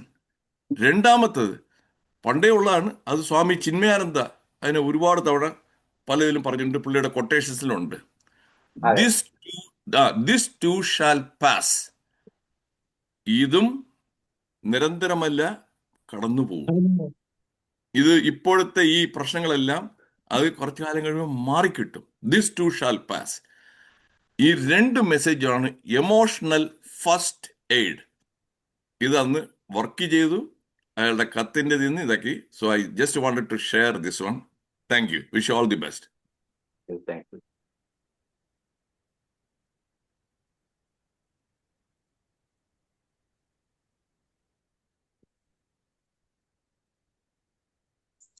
സതീശൻ സാറേ, ഇമോഷണൽ ഫസ്റ്റ് എയ്ഡിനെ കുറിച്ചിട്ട് സാറിന്റെ ഒരു സെഷൻ നന്നായിരുന്നു എന്ന് പറയേണ്ടതാണല്ലോ സാറ് പറഞ്ഞത്. പക്ഷെ അത് വേറൊരു ലെവലിലുള്ള ഒരു സെഷനായിരുന്നു. കാരണം എന്ന് വെച്ചാൽ ട്രെയിനേഴ്സിന്റെ റെസ്പോൺസിബിലിറ്റി. നമ്മൾ വിചാരിച്ച ട്രെയിനിങ് എന്ന് പറഞ്ഞാൽ ഒരു സെഷൻ എടുക്കുക, എന്തെങ്കിലും ഒരു മോട്ടിവേഷൻ കൊടുക്കുക, അല്ലെങ്കിൽ അവർക്ക് അത് പാസ് ചെയ്തിട്ട് പോരുക എന്നുള്ളത്. അതിനപ്പുറം അവർക്ക് എന്ത് ചേഞ്ച് ഉണ്ടാകുന്നു, അല്ലെങ്കിൽ അവർക്കൊരു എന്താ പറയാ, അവരുടെ എമ്പതറ്റിക് ആയിട്ടൊരു ലിസണിങ് ആണോ നമ്മൾ നടത്തിയത്, അതിന് നമ്മൾ എന്താ ആക്ഷൻ എടുക്കാൻ നമുക്ക് പറ്റി എന്നുള്ള ഒരു റീതിങ്ക് ചെയ്യാൻ സാറിന്റെ ഈ സെഷൻ കൊണ്ട് നമുക്ക് സാധിച്ചിട്ടുണ്ട്.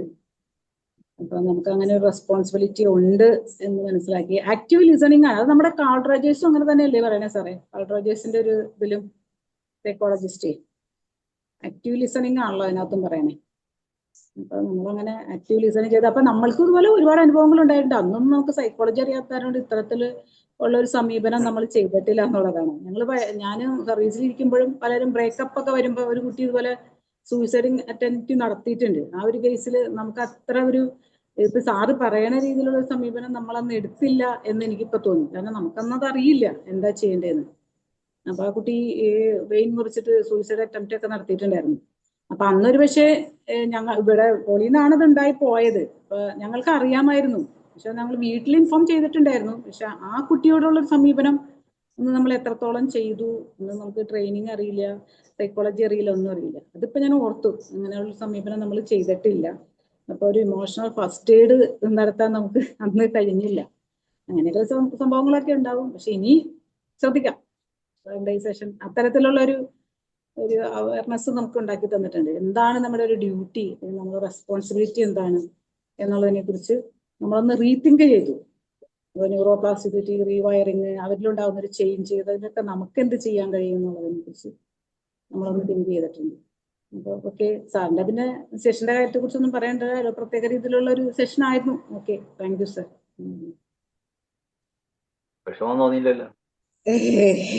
വിഷമം തോന്നില്ല. പിന്നെ നമ്മൾ ഈ പറഞ്ഞ ഒരു ഇതുവരെയുള്ള അനുഭവങ്ങൾ നമ്മൾ കൊടുക്കുമ്പോൾ പലപ്പോഴും നമ്മൾക്ക് ചെയ്യാമായിരുന്ന പല സംഭവങ്ങളും ഉണ്ടായിരുന്നു.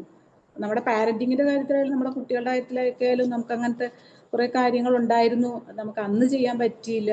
ഒന്നും അറിവില്ലായ്മ കൊണ്ടായിരുന്നു. ഇപ്പോഴാണ് അതൊക്കെ ചിന്തിച്ചത്, ഒന്ന് റീതിങ്ക് ചെയ്തു. ഡെവലപ്പിംഗ് സ്റ്റേജിലാണ്. സ്കോപ്പ് വളരെ വലുതാണ്. പുതുതായിട്ട് ഫീൽഡ് എൻട്രി ചെയ്യുന്നവർക്കും അല്ലാത്തവർക്കും വളരെയേറെ സ്കോപ്പ് ഉള്ള ഒരു ഫീൽഡാണ്. അതുകൊണ്ടാണ് ഞാൻ ഇത് പ്രത്യേകം എടുത്ത് പറയാനുള്ള കാരണം. ആൻസൈറ്റിയോ ഡിപ്രഷനോ ബാക്കിയുള്ളതൊക്കെ എടുത്തു കഴിഞ്ഞാൽ ഇതൊക്കെ എന്ന് പറഞ്ഞാൽ വർഷങ്ങളായി ഇവിടെ ഡിസ്കസ് ചെയ്യുകയും ആൾക്കാരെല്ലാം ബോർഡ് വെച്ചിരിക്കുകയും ചെയ്യുന്ന കാര്യമാണ്. പക്ഷേ ഈ ഒരു ഭാഗത്തേക്ക് മാത്രം ആൾക്കാർ വന്നു തുടങ്ങിയിട്ടില്ല. വളരെ അത്യാവശ്യമാണ്. ഇന്ത്യ ഗവൺമെന്റ് പല പ്രോജക്റ്റുകളിലും ഇത് വളരെയായിട്ട് ഉപയോഗപ്പെടും.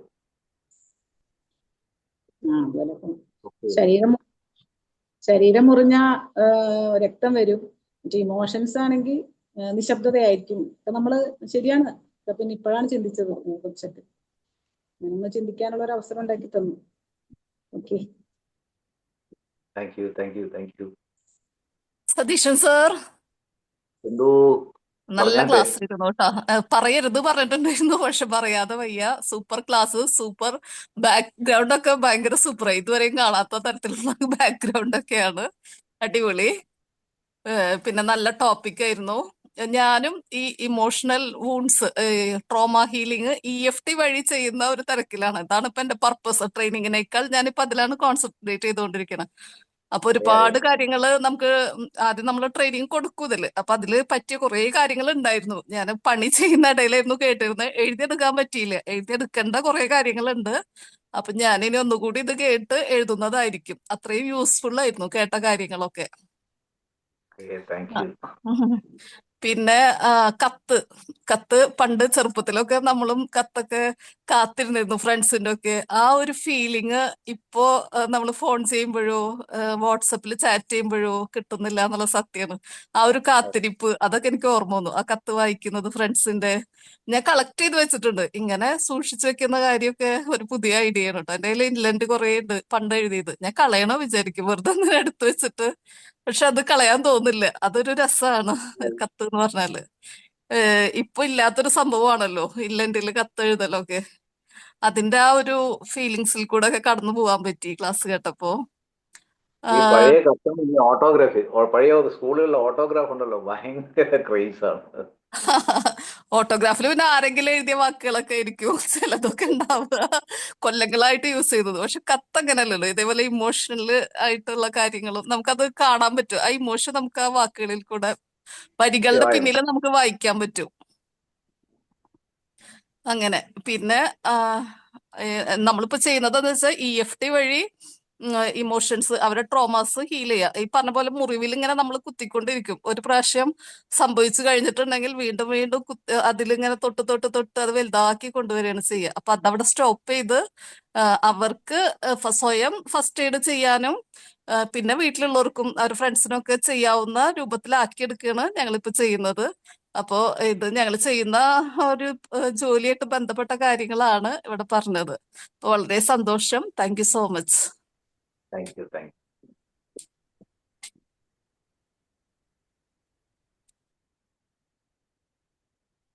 സതീശൻ സാർ എന്തോ പറഞ്ഞാട്ടെ. ഒരു നല്ല ടോപ്പിക്ക്, നല്ല ടോക്ക്, കൊള്ളാം. എന്താ പറയുക, സാറിൻ്റെതായ ഒരു വേയിലാണ് എപ്പോഴും പ്രസന്റ് ചെയ്യാറ്. അപ്പം എന്തായിരുന്നാലും കേൾക്കുന്ന ആളുകൾക്ക് കാര്യങ്ങൾ മനസ്സിലാക്കുക എന്നുള്ളതാണല്ലോ പ്രധാനം. അതെ, ആ നിലയ്ക്ക് ഇത് വളരെ ഇമ്പോർട്ടൻ്റ് ആയിട്ടുള്ള ഒരു സബ്ജക്റ്റ് തന്നെയാണ്. അതുപോലെ നമ്മളിപ്പം ഈ സാരമില്ല എന്ന് പറയുന്ന ഒരു കാര്യം, സാരമില്ല എന്ന് പറയുന്നത് ഒരു ആശ്വാസമല്ല. അതെ, അപ്പൊ നമുക്ക് ആ സമയത്ത് എന്താണോ ആവശ്യം എന്നുള്ളതാണ്. ഇപ്പൊ ഞാൻ മുമ്പ് ബെറീവ്മെന്റ് കമ്പാനിയൻഷിപ്പ് പ്രോഗ്രാം എന്ന് പറഞ്ഞ കോഴ്സ് ചെയ്തിട്ടുണ്ട് പാലിയേറ്റീവ് കെയറിൽ. അപ്പൊ നമ്മൾ ആ ഒരു വീട്ടിൽ ചെല്ലുമ്പോൾ, മരണം നടന്ന വീട്ടിൽ ചെല്ലുമ്പോൾ എന്താ പറയുക, ബെറീവിങ് മെമ്പേഴ്സിനെ നമ്മൾ സാരമില്ല, ഇതൊക്കെ ഇതിലും വലുതെന്തോ വരാനിരുന്നതാണ്, ആ രീതിയിലുള്ള സംസാരങ്ങളൊക്കെ ഉണ്ടാവും. അത് ശരിക്കും നമ്മൾ അഗ്രവേറ്റ് ചെയ്യുകയാണ് ചെയ്യുന്നത്. അപ്പൊ ആ സമയത്ത് നമ്മൾ ചെയ്യേണ്ടത്, ശരിക്കും പറയുന്നത്, നമ്മൾ അവർക്ക് എന്താണ് വേണ്ടത്, അവരുടെ കൺവീനിയൻസ് എന്താണെന്ന് ചോദിച്ച് മനസ്സിലാക്കിയിട്ട് അതിനനുസരിച്ച് ചെയ്യണം എന്നാണ്. അതേപോലെ തന്നെയാണ് നമ്മളെ ഈ ഇമോഷണൽ എന്താ പറയുക, ഈ ഒരു കമ്പാനിയൻഷിപ്പ്, ഇതും ഇങ്ങനെ തന്നെയാണ്. നമ്മൾ അവരോട് ചോദിക്കുക. സാർ പറഞ്ഞത് കറക്റ്റാണ്. അവർക്ക് എന്താണ് ആവശ്യം, അപ്പോൾ ആ സമയത്ത് എന്താണ് കൂടുതൽ കംഫർട്ടബിൾ ആയിട്ടുള്ളത് അത് ചോദിക്കുക, അത് ചെയ്തു കൊടുക്കുക. നേരത്തെ അമ്മ വെള്ളപ്പൊക്കത്തിൽ ഉണ്ടായ സമയത്ത് അവർ വന്ന് പറഞ്ഞു എന്ന് പറഞ്ഞത്, അതേപോലെ തന്നെ ചെയ്യുക എന്നുള്ളതാണ് എൻ്റെയും അറിവ്.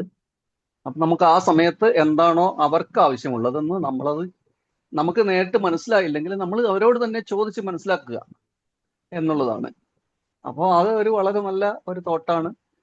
കൊള്ളാം, നന്നായിരിക്കുന്നു. പിന്നെ ഇതിന്റെ പെർഫെക്ഷനിസം മറ്റു കാര്യങ്ങളും ഒന്നും പറയാൻ ഞാൻ ആളല്ല. Okay, anyway, thank you sir. Best wishes. Yes, Satheesan sir. അപ്പം എല്ലാവരും പറഞ്ഞതുമാതിരി തന്നെ ഈ ഒരു വിഷയത്തിൽ എല്ലാവരുടെ മനസ്സിലും വീണ്ടും ചിന്തിക്കാൻ, സാർ പറഞ്ഞ പോലെ പലപ്പോഴും പറഞ്ഞിട്ടുള്ള കാര്യമാണെങ്കിലും ചില സമയത്ത് ചില ആളുകളുടെ രീതി അല്ലെങ്കിൽ പറയുമ്പോൾ വരുന്ന കഥകൾ, ഇതൊക്കെയാണ് പലപ്പോഴും കേട്ടിരിക്കുന്ന ആൾക്കാരെ ഇൻഫ്ലുവൻസ് ചെയ്യുന്നത്. തീർച്ചയായിട്ടും ഈ ഒരു വിഷയം എല്ലാവരുടെ മനസ്സിലും പതിയുന്ന പോലെ തന്നെ അവരിലേക്ക് എത്തിക്കാൻ സാധിച്ചു. നല്ലൊരു ക്ലാസ് തന്നതിന് ഒരുപാട് നന്ദി. അതുപോലെ സാറിന് നല്ലൊരു ഇൻട്രോ, മനോഹരമായ ഒരു ഇൻട്രോ തന്ന സബീല മാമിനും ഒരുപാട് നന്ദി. മറ്റൊരു ട്രെയിനറുമായി വീണ്ടും നമ്മൾ തിങ്കളാഴ്ച കണ്ടുമുട്ടും. അപ്പോഴും ഇന്ന് വന്നതുപോലെ എല്ലാവരും ലൈവിൽ വന്ന് സപ്പോർട്ട് ചെയ്യണം. Thank you so much and good night. Okay, good night. Thank you.